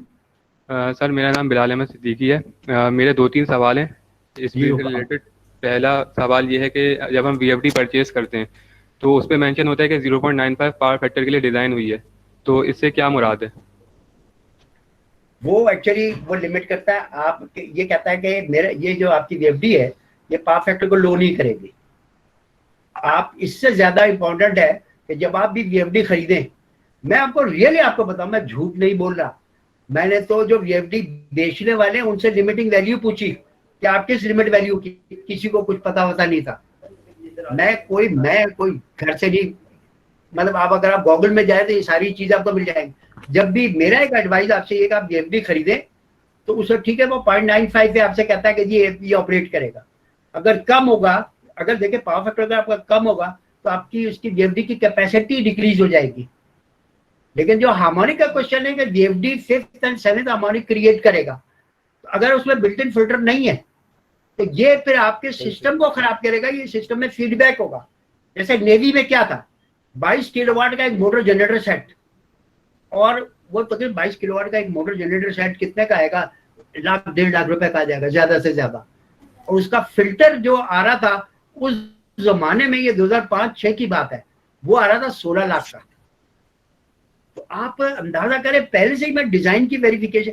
इसी तरह VFD आप खरीदें तो उससे बोले कि जो IC के स्टैंडर्ड है 61000-204 है, उसके मुताबिक आप अपनी हार्मोनिक की लिमिटेशन दें। अगर आप एक पॉलिसी बनाएं कि मेरी 5% THD होनी चाहिए, तो उससे इंश्योर करें कि ये VFD 5% से ज्यादा हार्मोनिक क्रिएट नहीं करेगा। ये मेरा एक एडवाइजर, तो आपकी कॉस्ट उसी कॉस्ट में वो कवर अप कर। बेचने वाला जो सेल्समैन है वो आपसे बड़े उल्टे सीधे उससे गारंटी ले लें कि मैं इसको चेक करूंगा, VFD लगा रहा हूँ और इसकी 5% से हार्मोनिक ज्यादा नहीं होना चाहिए। नहीं होना चाहिए तो आपको फिल्टर लगाना पड़ेगा। अच्छा सर, ये यानी VFD से हमारा पावर फैक्टर ड्रॉप हो सकता है? पावर फैक्टर ड्रॉप होगा, बिल्कुल ड्रॉप हो सकता है, क्यों नहीं हो सकता, बल्कि हार्मोनिक से भी पावर फैक्टर की डिस्टर्बेंसेस आती है। अच्छा सर, अगर हमारे सिस्टम में कैपेसिटर बैंक लगा हुआ है और अगर हम उसमें फिल्टर लगाना चाहें तो रेजोनेंस कॉज हो जाती है, तो इसकी सॉल्यूशन क्या है? इसकी सोल्यूशन ये है कि आप प्रॉपर फिल्टर लगाएं, आप उसकी कैलकुलेट करके फिल्टर लगाएं। पहले तो आपने ये डिसाइड करना है कि फिल्टर कौन सा लगाऊं। मतलब जारी बात है, अगर आपकी पैसिव फिल्टर लगाएंगे तो उसकी कॉस्ट कम होगी, अगर लाख रुपए होगी। अगर आप एक्टिव फिल्टर लगाएंगे तो वो 20-25 लाख रुपए की होगी, अगर एक सर्टेन रेटिंग की मैं बात कर रहा हूँ, तो इतनी ज्यादा कॉस्ट होती है। और ये अब आपने डिसाइड करनी है हाइब्रिड फिल्टर या फिर एक सिंपल लेमैन सोल्यूशन कर लें, जो ओवर साइज वाली मैंने बात की है। तो नहीं फिल्टर सर, आउट करने की इसमें एक क्वेश्चन ये है कि जैसे हमारा सिस्टम जो है उसमें कैपेसिटर बैंक्स पहले से इंस्टॉल्ड हैं, कैपेसिटर बैंक्स हमने इसलिए लगाए थे ताकि पावर फैक्टर जो है वो हम इम्प्रूव कर सकें, और जी अब इशू ये आ रहा है कि यहाँ पर हार्मोनिक्स का भी डिस्टॉर्शन बहुत ज़्यादा है। जी तो उस केस में अगर हम हार्मोनिक फिल्टर्स लगाते हैं, एक्टिव हार्मोनिक फिल्टर्स भी लगाते हैं, तो हमने ये एक जगह रिसर्च की थी तो हमें मालूम करा था कि ये आपका रेजोनेंस का इशू आएगा, क्योंकि कैपेसिटर और इंडक्टर दोनों ही सिस्टम में आपके होंगे, तो अगर रेजोनेंस का इशू आ गया तो आपको बहुत बड़ा डैमेज हो सकता है सिस्टम को। लेकिन अब ये तो बताएगा ना जिससे आप एक्टिव फिल्टर खरीद रहे हैं, इसमें जो रेजोनेंस को अगर नलीफाई करना है तो आप, इसका मतलब है कि आपका अर्थिंग सिस्टम प्रॉपर नहीं है। मतलब ये कि अगर आप जैसे, मतलब ये कि दुनिया में अब इतनी रिसर्च हो गई है, आप, मेरा आपसे सजेशन ये है कि आप जो है ना कैपेसिटर लगे। अब जो कैपेसिटर अगर आप रिप्लेस करें तो ट्यून कैपेसिटर फिल्टर लगाएं, ट्यून कैपेसिटर लगाएं, ये भी मिलते हैं, अवेलेबल है मार्केट में। ट्यून वो थोड़े से महंगे होते हैं। उसके बाद अगर आप क्या कहते हैं अपने अर्थिंग सिस्टम को चेक करें कि आपकी प्रॉपर टीएनएस सिस्टम है या नहीं, तो फिर रेजोनेंस को नलीफाई हो जाएगा सारा। ये मेरा एक सजेशन है। अच्छा सर, अच्छा आप सर्विसेज प्रोवाइड करते हैं, क्या नाम है इस बारे में, पावर क्वालिटी एनालिसिस की इंडस्ट्रीज जी के जी लिए? बिल्कुल, हमारे पास है एक पावर एनालाइजर है सर्कुटर का, और हमने बहुत जगह किया है, आईसीआई में भी किया है, शुगर मेहरान शुगर मिल में भी किया है, और आपकी ये नेवी का मैंने किस्सा बताया यार। आप बताए कि अरबों रुपए की बोट है और उसके अंदर वीएफडी लगा दिया, उस एक वीएफडी ने पूरी बोट को डिस्टर्ब किया। और sir how to contact you वाले भी रिगार्डिंग? परेशान, नेवी वाले भी परेशान, क्या करें। अब जब कॉस्ट आई उसकी, उस जमाने में जब 20 रुपए का 20 मार्क का था, अब तो यूरो की वैल्यू बहुत बढ़ गई है वहां पे, अब अंदाजा उससे दुगनी कॉस्ट हो गई होगी। बेसिकली तो ये है कि हम अपने सर्कमस्टांसेस एनवायरनमेंट को देखें। इस एनवायरनमेंट में देखें, अगर आप ओवरसाइज करेंगे तो भी कैपिटल कॉस्ट बढ़ेगी, तो अब इस एनवायरनमेंट में अर्थिंग सिस्टम को इम्प्रूव करेंगे तो कुछ कॉस्ट लगेगी। तो इस एनवायरनमेंट में क्रिटिकलिटी देखनी है आपने कि इस एनवायरनमेंट क्रिटिकलिटी के हिसाब से मैं कौन सा सोल्यूशन अडॉप्ट करूं। तो बेस्ट तो मैं आपसे यही कहूंगा कि पहले अगर ओवरसाइज आपका, आप कंज्यूमर एंड पे जाएं, जो जो क्रिटिकल लोड है आपके, जो हार्मोनिक क्रिएट करे, वहीं उसको फिल्टर आउट करने की कोशिश करें, तो वो सिस्टम में नहीं जाएंगे। अगर एक मेरी वीएफडी लगी है तो फीडबैक नहीं होगी सिस्टम में, अगर मैं वहीं उसको फिल्टर करूंगा तो हमारे मोटर की या जो भी वीएफडी लगा है उसकी रेटिंग के मुताबिक फिल्टर भी छोटा लगेगा। अगर आप मेन पे लगाएंगे तो फिल्टर बहुत बड़ा लगेगा। ये सारी चीजें आपने खुद देखनी है, इसलिए इंजीनियर की बड़ी रिस्पॉन्सिबिलिटी आ जाती है। ये नहीं है कि सिंपल, मैंने तो बताया ना आपको, इंडक्शन फर्नेस लगा दी, पूरा आपका ये केबल का प्लांट डिजाइन कर दिया और एक सोर्स दे दी, 1500 केवीए का ट्रांसफार्मर दे दिया। उस 1500 केवीए का ट्रांसफार्मर से सारी डिस्टर्बेंस पैदा हो गए। वो फिर कोरियन एक था जिसको जबान भी नहीं आती थी, एक तर्जुमान भी था, उसने कहा, हमने भी वहीं से पता चला, कहता था इसकी 11 केवी की सप्लाई अलग करें। वो कहता था इसकी 11 केवी की सप्लाई अलग करें, और इसके फीडर मैंने जर्मनी में लगाया, उसमें फीडर ही अलग अलग है। हमारे यहाँ तो यहाँ डिजाइन होती नहीं, नॉन लीनियर और लीनियर डिजाइन कंसिडरेशन भी अलग अलग होती है। अगर आप प्लांट पे काम कर रहे हैं तो कोशिश करें, अब रनिंग प्लांट में करना बड़ा मुश्किल काम होता है, तो कोशिश करें कि इसको इस तरह करने की, प्रॉब्लम को सोल्यूशन करने की और कम कॉस्ट में करने की कोशिश करें। इसमें सबसे पहले इंपॉर्टेंट ये है कि आप जो है ना, अगर क्योंकि देखिए अर्थिंग सिस्टम एक आपके हार्मोनिक्स को ही फिल्टर नहीं करेगा, पूरे सिस्टम की भी प्रोटेक्शन करेगा। तो आप अर्थिंग सिस्टम का भी लोगों को, मतलब यहाँ के 99% मैंने प्लांटों में देखा है कि अर्थिंग सिस्टम गलत लगा। अच्छा सर, एक सवाल ये है कि पावर फैक्टर से मुतालिक कि हमें पता है कि लोड पे डिपेंड करता है पावर फैक्टर, लेकिन क्या यूटिलिटी कंपनी या फिर सोर्स भी इसमें कोई अपना रोल प्ले करती है पावर फैक्टर डिक्रीज होने में? नहीं, ये हमेशा पावर फैक्टर कंज्यूमर एंड पे, इसीलिए आप पे पेनल्टी लगती है। और सर अगर कोई देखें पावर हाउस में, अगर इनका मतलब ये कि उनके अपने बिल्ट इन हो गए, अगर कोई कैपेसिटिव लोड होगा वहां पे, बाकी नॉर्मली तो कंज्यूमर एंड पे अगर कोई रिएक्टिव लोड बहुत लगा रहा हूँ मेरे प्लांट के ऊपर, तो मेरा पावर फैक्टर लो हो जाएगा। इंडक्शन मोटर में बहुत लगा रहा हूँ, पावर फैक्टर लो हो जाएगा। तो अब उसमें फिर कैपेसिटर आप लगाते हैं, ये केवीए जनरेशन है, कैपेसिटर इटसेल्फ एक केवीए जनरेशन है। आप इस केवीए को लिमिट को अगर इसके वेक्टर डायग्राम को देखें तो इसको लिमिट करने के लिए अपोजिट फेस में लगाते हैं ताकि पावर फैक्टर इंप्रूव कर जाए। और इसीलिए यूटिलिटी कंपनी ने लिमिट किया था 0.9 लीगल वैल्यू इसकी है। तो आप 0.9 से अगर नीचे जाएंगे तो पेनल्टी लगाए। अच्छा सर, हमारा दरअसल एक केस है विंड पावर प्लांट पे। उसमें ये है कि जो डिस्ट्रीब्यूशन कंपनी है वो ब्लेम कर रही है विंड पावर प्लांट को कि आप लोग पावर फैक्टर रिड्यूस कर रहे हैं या फिर पुअर हो रहा है आपकी वजह से, जबकि हमने जो एनालिसिस किया उसके मुताबिक वो लोड पे डिपेंड कर रहा है। मैं तो यही कह रहा हूँ, लोड पर डिपेंड करता है, अब वो आप पे डालना है। तो आप उनसे बोलेंगे टेक्निकली भी अगर आप देखें तो ये आपके लोड के ऊपर है। आप उनके जाके लोड देखें जो कंपनी के डिफरेंट टाइप, अगर ये के इलेक्ट्रिक है या आपके हेस्को है हैदराबाद वाले हैं, तो वो जिस प्लांट को मैंने सप्लाई दी है उसके लोड पर डिपेंड करता है पावर फैक्टर। मैं वहां पे बहुत ही रिएक्टिव लोड लगा देता हूँ अपने प्लांट में। जैसे आजकल डीएफडी बहुत लग रहे हैं, यूपीएस बहुत लग रहे हैं, मतलब ये कि ये जैसे क्या कहते हैं, ये रिएक्टिव मतलब ये कि पावर फैक्टर को लो करते हैं। तो आपने ये हमेशा पावर फैक्टर का प्रिंसिपल है कि हमेशा जैसे क्या कहते हैं कंज्यूमर एंड इसका रिस्पॉन्सिबल है, तभी तो पेनल्टी लगती है आप पे। इसीलिए मैं हार्मोनिक कह रहा हूँ कि कंज्यूमर इसका रिस्पॉन्सिबल है। तो मैं जो लोड जिस तरह का कंज्यूम कर रहा हूँ उस हिसाब से मैं उसकी प्रोटेक्शन भी करूँ। और अगर उसमें पेनल्टी लगा दे हार्मोनिक्स पे तो लोग फिर मजबूर होंगे कि आप पावर फैक्टर पेनल्टी के अवॉइड करने के लिए क्यों कैपेसिटर लगाते हैं। उसके और भी बहुत सारे तरीके हैं पावर फैक्टर के, लेकिन आजकल सबसे कॉमन यही है। अच्छा, उसका भी एक बड़ा मसला है कि मोटर के साथ लगा जाए, सेंट्रल लगाया जाए या ग्रुप लोड पे लगाया जाए, मतलब ये तीन चीजें और अलग है। आपने प्रॉपर डिजाइनिंग, प्रॉपर कैलकुलेशन करके ये निकालना है ताकि उसका इम्पैक्ट ज्यादा से ज्यादा आपको मिले, फायदा आपको ज्यादा से ज्यादा हो। सेकेंडली ये हमेशा जनरेशन पे नहीं, हमेशा कंज्यूमर के लोड पर डिपेंड करता है, हार्मोनिक्स भी और पावर फैक्टर। सर ये एक कॉन्सेप्ट है रिएक्टिव पावर इंपोर्ट और एक्सपोर्ट का, तो आप थोड़ा सा एलेबोरेट कर देंगे कि ये होता क्या है, और सेकेंडली हम किस तरह मालूम करते हैं डायरेक्शन रिएक्टिव पावर फ्लो की। रिएक्टिव पावर लोड जो है ना, जो आप लगाते हैं वो हमेशा अपोजिट फेस में लगाते हैं।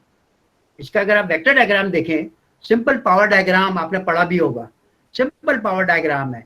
तो ये रिएक्टिव पावर हमेशा अपोजिट फेस में कैपेसिटर से लगती है। जैसे पुराने जमाने में पावर फैक्टर इंप्रूवमेंट के तो और भी बहुत सारे, जैसे सिंक्रोनस मोटर लगती थी, उसकी एक्साइटेशन कंट्रोल करके पावर फैक्टर को इंप्रूव किया जाता था। तो आजकल सबसे ज्यादा ये कैपेसिटर है।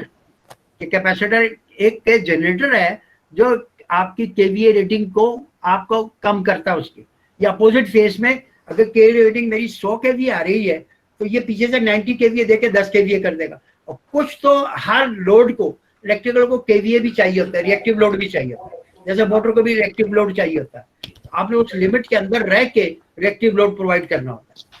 अगर ये देखें ट्रांसमिशन लाइनों पे स्टैटिक वैरिस्टर लगे होते हैं, वो भी ये कि रिएक्टिव, आप ट्रांसमिशन लाइन में जो पावर फैक्टर वोल्टेज को ड्रॉप कर रहा है उसको वो डाउन करने के बजाय आप उसको इंप्रूव करता है। सर रिएक्टिव पावर इंपोर्ट और एक्सपोर्ट से मुराद क्या है, यानी कि इंपोर्ट से तो मुराद, एक्सपोर्ट का मुराद ये है कि आप रिएक्टिव पावर उनको दे रहे हैं। अगर मेरा पोर्ट कास्टिंग प्लांट पे मेरी एक्सेसिव पावर रिएक्टिव पावर है तो मैं कंज्यूमर को दे रहा हूँ ताकि उसका अपना पावर फैक्टर कम हो जाए। और इंपोर्ट तो ये कि आप किसी और से ले रहे हैं रिएक्टिव पावर। मतलब ये भी हो सकता है कि आपके सिस्टम में रिएक्टिव पावर ज्यादा हो तो आपके प्लांट को भी रिएक्टिव पावर आप इंपोर्ट कर रहे हैं, आपका प्लांट डिस्टर्ब होगा, उससे आपका पावर फैक्टर लो होगा अगर आपने प्रॉपर डिजाइनिंग नहीं की। सर ये रिएक्टिव पावर फ्लो की वजह से वोल्टेज भी मेंटेन होता है क्या? जी बिल्कुल, वोल्टेज भी डिस्टर्बेंस होता है। Thank you sir. Sir, I have a question. नाम बताइए। Is it Hasib Jokhio?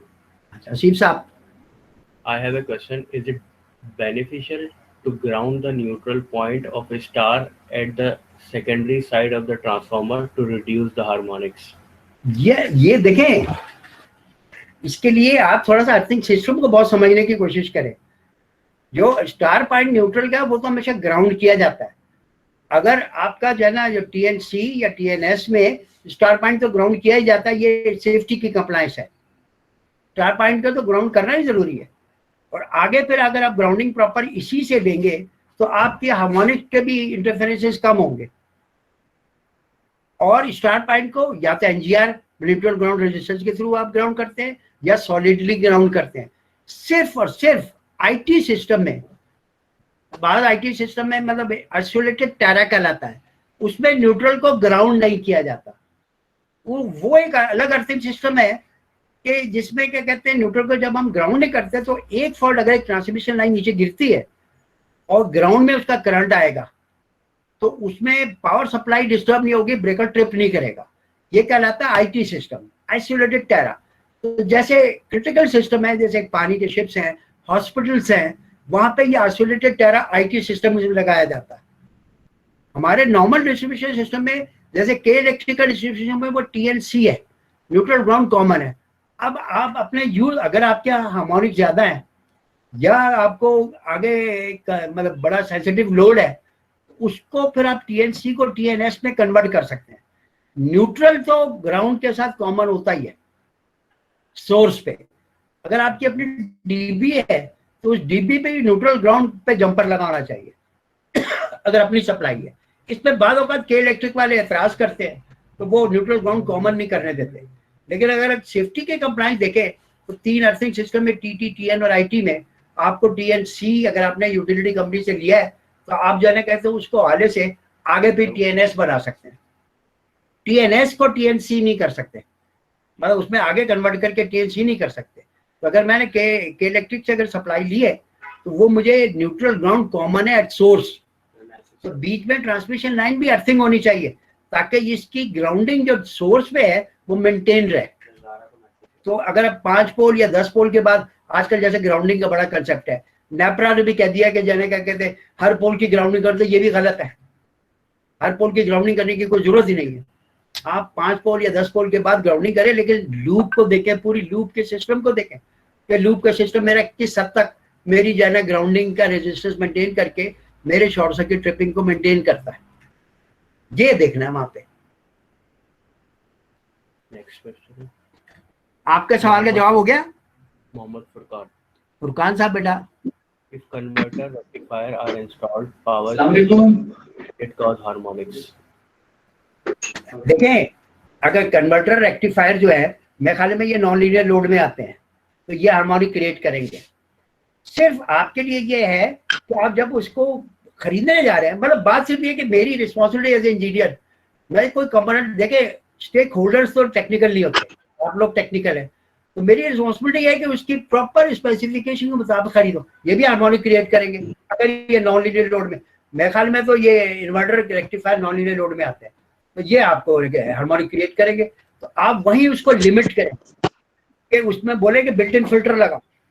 आप यूपीएस खरीदने जा रहे हैं तो उससे बोले कि उसमें यूपीएस में बिल्ट इन फिल्टर हो, कॉस्ट बढ़ेगी। ये आपने डिसाइड करना है कि मेरी क्रिटिकलिटी कितनी है, उस हिसाब से मैं कैसे खरीदूं।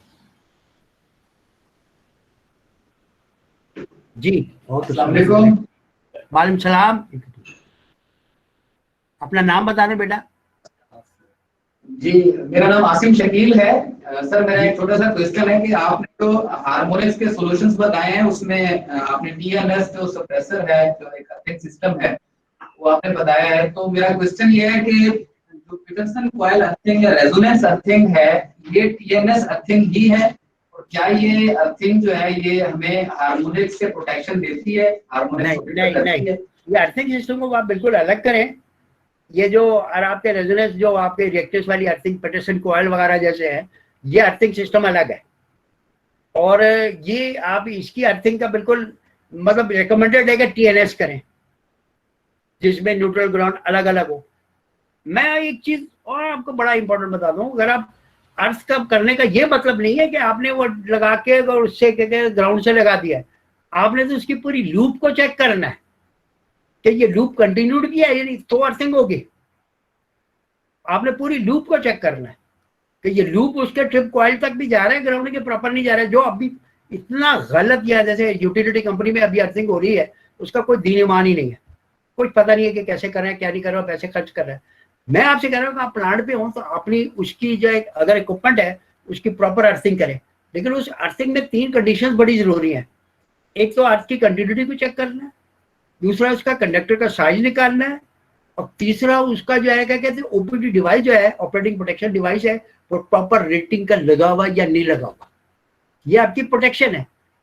तो हार्मोनिक्स को फिल्टर आउट करने के लिए आपने प्रॉपर ग्राउंडिंग करनी है। वो ग्राउंडिंग भी ये नहीं है कि ग्राउंड में वायर लगा दिया, बहुत जगह प्लांटों में मैंने देखा है, तो पूरी पिट का सॉइल हिस्ट्री के हिसाब से डेप्थ जाके और लूप की इंपीडेंस निकालनी पड़ती है कि ये लूप की इंपीडेंस कितनी है। आप BS 7671 में जाए तो उसकी लूप इंपीडेंस के चार्ट बने हुए, NEC में जाए तो चार्ट बने हुए, VD में जाए तो चार्ट बने हुए। वो चार्ट आप पर लिमिट करते हैं कि पूरी लूप इंपीडेंस इससे ज्यादा नहीं होनी चाहिए।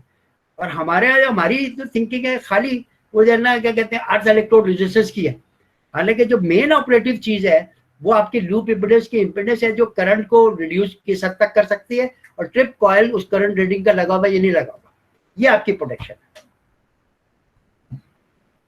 अच्छा, एक और क्वेश्चन है sir, I have a question. In order to reduce harmonic in non linear load, अस्सलाम वालेकुम, अकॉर्डिंग टू लिटरेचर, एक सवाल है रिटर्न में, मैं अभी बताता हूँ।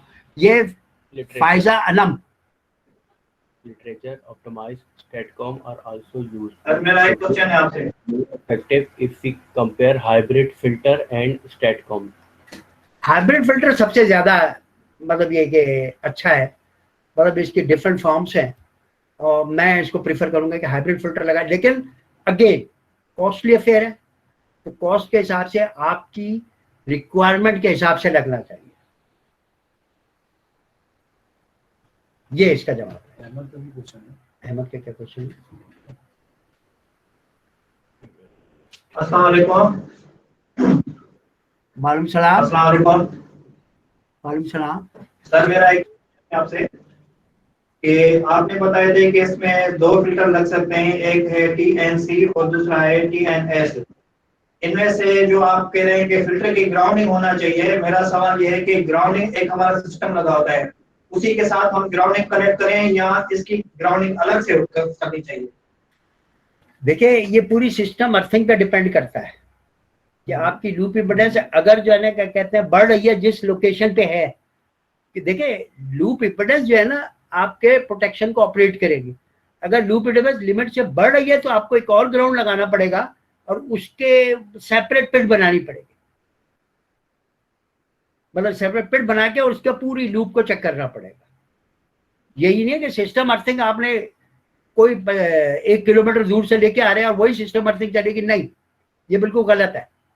आपने लूप इंपीडेंस को लिमिट करना है जिसमें केबल की इंपीडेंस भी आएगी, क्योंकि जो आपका ये जो फिल्टर है ये भी जमीन में जाके टूट जाएगा और ये बिल्कुल शॉर्ट टाइम के लिए होता है, तो ये मतलब ये कि एब्जॉर्ब हो जाएगा। एक अहमद साहब का सवाल है, मोहम्मद अहमद साहब, अगर हार्मोनिक्स कंज्यूमर साइड से जनरेट होते हैं तो आजकल पाकिस्तान में power purchasers wind and solar IPPs को किस बेस पे कह रहे हैं कि आपकी पावर क्वालिटी ठीक नहीं, लाइन में हार्मोनिक्स आते हैं एक्सेट्रा, क्या वजह हो सकती है? ये मैं पहले भी जवाब दे चुका हूँ कि पावर क्वालिटी का जो सब्जेक्ट है ये कंज्यूमर एंड पे है, जनरेशन पे नहीं है। चाहे आप विंड टर्बाइन चला रहे हो चाहे सोलर चला रहे हो, विंड पे नहीं है, ये आपके कंज्यूमर। मैं अगर आप मेरे प्लांट पे मैं पावर आपके क्या कहते हैं बहुत सारी VFD लगा लेता हूँ, बहुत सारी UPS लगा देता हूँ, बहुत सारी कंप्यूटर है मेरे पास, तो मैं इस पावर क्वालिटी को खराब कर रहा हूँ। मैं इस पावर क्वालिटी में जो मिनरल्स डाल रहा हूँ पुअर क्वालिटी के वो मैं डाल रहा हूँ। तो आप मतलब एक जनरेशन से नहीं आ रहे, जो कंपनी है या विंड टर्बाइन है वो तो सिंपल प्योर आपकी सप्लाई दे रही है, वो पावर क्वालिटी खराब नहीं कर रही। आप अपने यहाँ इसका एनालिसिस कर सकते हैं अपनी पावर क्वालिटी का। अगर आपके अपने प्लांट पे कोई अगर आपका हार्मोनिक जनरेशन करने वाले कोई इक्विपमेंट नॉन लीनियर लोड है तो वो आपको डिस्टर्ब कर सकता है किसी हद तक, जो प्लांट को चलाने के लिए, बाकी आपकी पावर प्लांट पे नहीं होता, नेग्लिजिबल, और होगा भी तो नेग्लिजिबल होगा। Mohammad Faisal, in VFD adding the line chalk input output, how can calculate THD to Henry I? ये आपको मैं वो पावर एनालाइजर से चेक करना पड़ेगा। मतलब पावर एनालाइजर जो है ना बड़े आराम से किसी से भी ले लें, आप मतलब पावर एनालिसिस करा सकते हैं। आप अपने प्लांट के ऊपर क्रिटिकल लोड के फीडर देख लें और वहां पे एनालिसिस करवा लें, आपको पता चल जाएगा। जैसे मैंने आपको बताया ना, आखान की एग्जाम्पल दी है, उनके जो 80 kVA का यूपीएस लगा हुआ था, उसमें थर्ड हार्मोनिक आ रहे थे, जिसमें इनकी जो इमेजेस हैं डिस्टॉर्ट हो रही थी, और उस प्रॉब्लम को पता चला गया। अब ये बाद में बहुत कुछ उसमें टीएनएस भी कर लिया, तभी मसला नहीं हुआ। बाद में पता चलेगा ये यूपीएस है वो थर्ड हार्मोनिक, अभी थर्ड हार्मोनिक रहते। ये चूंकि पुराना पहले हार्मोनिक का इतना कंसेप्ट नहीं था पावर क्वालिटी का, और इंडस्ट्रियल इलेक्ट्रॉनिक्स का इतना यूज नहीं था, ये प्रोजेक्ट के साथ आया था। तो फिर एमआरआई के लिए जो नया यूपीएस आया उसमें बिल्ट इन था फिल्टर, उससे लगाया तो इनका मसला हल हो गया। तो पावर सप्लाई फीड भी उधर से भी वहां से। अबू बकर सिद्दीकी सर, 1000 kVA VFD को ग्राउंडिंग करना है तो ग्राउंडिंग के लिए कंडक्टर साइज कितना होना चाहिए? बड़ा आसान सवाल है। मतलब ये कि कौन साहब है, अबू बकर सिद्दीकी साहब, ये तो ग्राउंडिंग का कंडक्टर साइज का मैं आपको सिंपल सा एक फार्मूला बता देता हूँ, और ये कोड भी कहता है, आईसी कोड से लिया हुआ, मैं अपनी तरफ से नहीं कह रहा। एक तो उसका एक फार्मूला होता है conductor size, protective conductor size का √I² SC/T/K। मैं उस बहस में नहीं जाता, वो एक सब्जेक्ट अलग हो जाता है, लेकिन सिंपल आप ये याद रखें कि किसी भी प्रोटेक्टिव कंडक्टर या अर्थिंग कंडक्टर अगर 1000, तो इसका आपका फेस का कंडक्टर साइज कितना है? 1000 kVA में तो ज्यादा होगा, ये 240 या 500 के करीब भी अगर मैं ले रहा हूँ, तो उसमें एक्चुअली 3 स्टेप है। अगर आप BS-7671 में जाएंगे उसमें भी मिलेगा। अगर आप 16 mm तक का केबल है तो जो फेस का साइज है वो इस अर्थिंग कंडक्टर का साइज होगा, अगर आप फेस के कंडक्टर की साइज की बात कर रहा हो। और अगर आप जाने क्या कहते हैं 35 का है तो आप 16 mm मिनिमम लगाएंगे, और अगर 35 से ज्यादा का है तो half of the face conductor. और अगर उस एनवायरनमेंट में हार्मोनिक ज्यादा है तो आपने जो फेस कंडक्टर का साइज है वही फेस का इसका साइज लगाना पड़ेगा। तो 1000 kVA में तो मेरे ख्याल में 3x240 के लगेंगे। 1000 kVA का VFD अगर लगेगा तो 3x240 उस हिसाब से आप अर्थिंग कंडक्टर लगाएंगे। Is it clear now? Sir, मेरा नाम बिलाल अहमद सिद्दीकी है। अभी आपसे थोड़ी देर पहले सवाल पूछे थे कुछ, तो उसमें एक सवाल ये है कि जब हमारा विंड पावर प्लांट एनपीसीसी की इंस्ट्रक्शन पे कर्टेल कर दिया 0 मेगावाट पे, यानी हम रियल पावर जनरेट नहीं कर रहे, लेकिन इस टाइम हमने देखा कि रिएक्टिव पावर बहुत ज़्यादा एक्सपोर्ट हो रही है हमारे प्लांट से ग्रिड की तरफ, तो इसकी क्या रीज़न हो सकती है? वो जो आपकी ट्रांसमिशन लाइनें आ रही हैं जो ग्रिड की हैं वो आपकी तरफ आ रही है, तो आपको उसमें कोई प्रोटेक्शन सिस्टम लगाना पड़ेगा कि रिएक्टिव पावर को कैसे रोका जाए।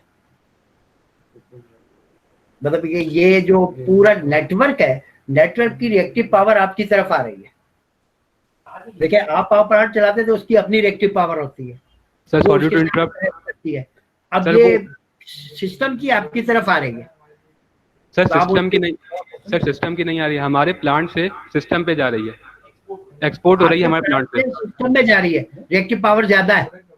यस सर, हमारे प्लांट से सिस्टम में जा रही है। तो आप उसमें केवीए के लिए आप कैपेसिटर बैंक वगैरह लगाने, जो भी इसके केवीए को कम करने के जो मेथड होते हैं। सर लेकिन कैपेसिटर बैंक हमारे पास इंस्टॉल हुआ हुआ है, वो कम कैपेसिटी का होगा। अब आपको कैलकुलेट करना पड़ेगा कि कितना लगा हुआ है। नहीं सर, देखें क्वेश्चन ये है कि हमारी जो जब पावर प्लांट जो है वो 0 पे कर्टेल हो जाता है, मतलब हम कोई रियल पावर एक्सपोर्ट नहीं कर रहे, लेकिन उस वक्त जो है हमारी जो रिएक्टिव पावर होती है हमारे पास, क्योंकि मीटर्स लगे हुए होते हैं, तो वो हमारा मीटर जो है वो रिकॉर्ड कर रहा होता है कि हम रिएक्टिव पावर, मतलब विंड पावर प्लांट जो है वो ग्रिड की तरफ रिएक्टिव पावर भेज रहा है। तो और वो उस केस में बहुत ज़्यादा होती है जब हम पावर प्लांट जो है वो 0 पे कर्टेल होता है, और निस्बतन उस वक्त जब हम एक्सपोर्ट रियल पावर भी एक्सपोर्ट करें तो उस वक्त रिएक्टिव पावर का फ्लो बहुत कम होता है। मतलब मैं आपको एग्जांपल दूं अगर, तो वो 20 kVAR या 30 kVAR इंस्टेंटेनियस जो है वो फ्लो हो रहा होता है।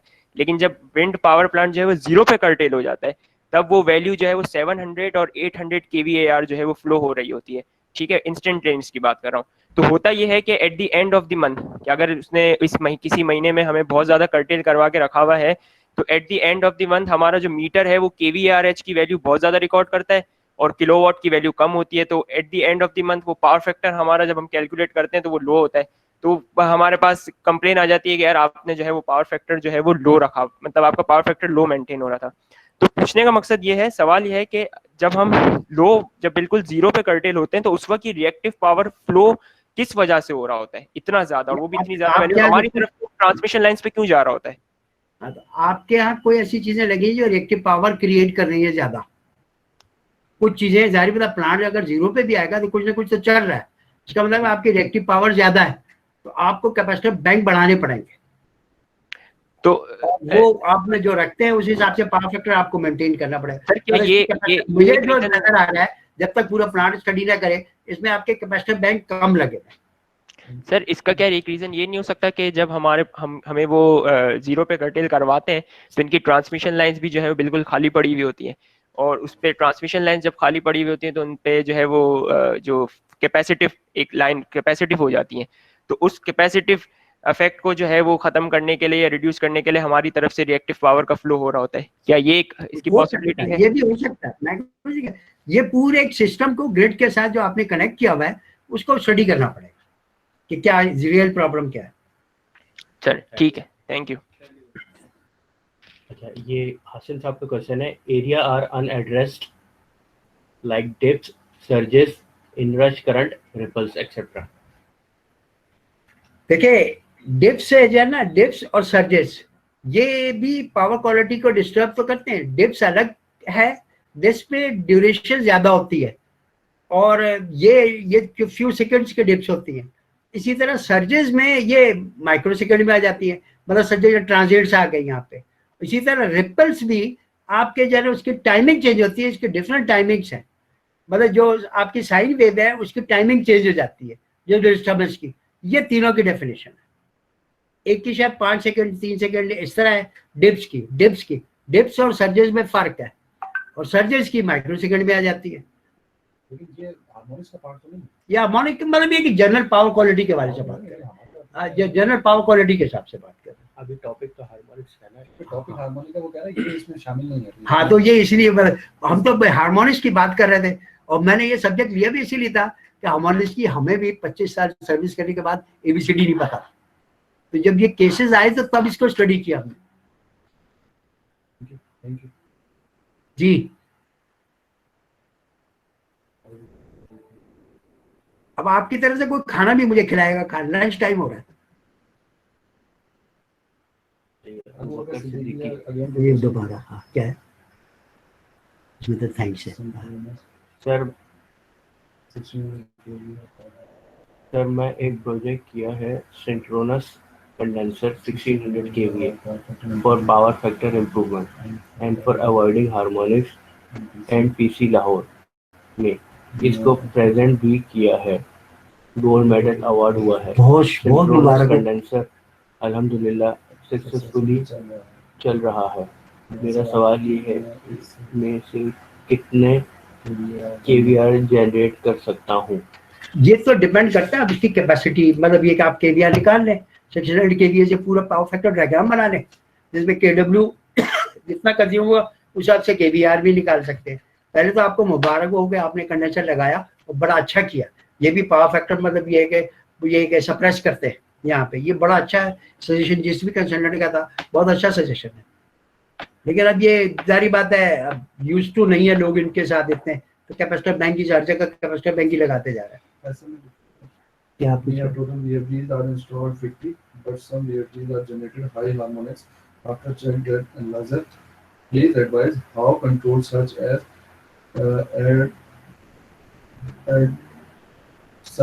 add the output check, which is defined ohmic value in Henry.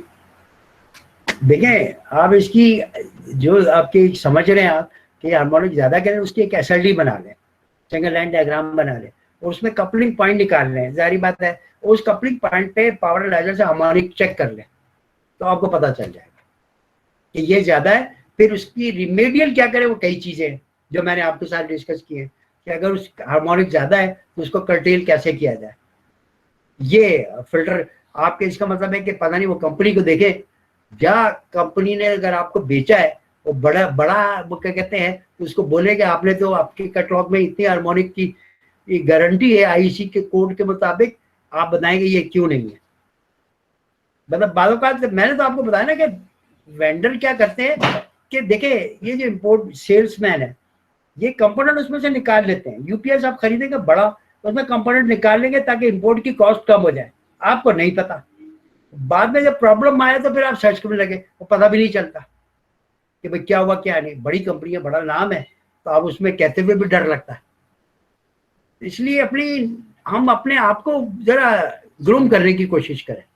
ये टोटली है कि आप उसकी एसएलडी बना लें, एसएलडी बना के कपलिंग पॉइंट की इंडिकेशन ले लें जो जहाँ पे हार्मोनिक्स के रिवर्स टूवर्ड्स द सोर्स जाते हैं, तो आप वो सिस्टम में जा रहा है तो वहां पे पूरे सिस्टम में देखेंगे वो बता तो देगा, लेकिन पिन पॉइंट कर रहा है तो हर फील्डर पे जाके आपको पावर एनालिसिस करना पड़ेगा। शुक्रिया बेटा, थैंक यू जी।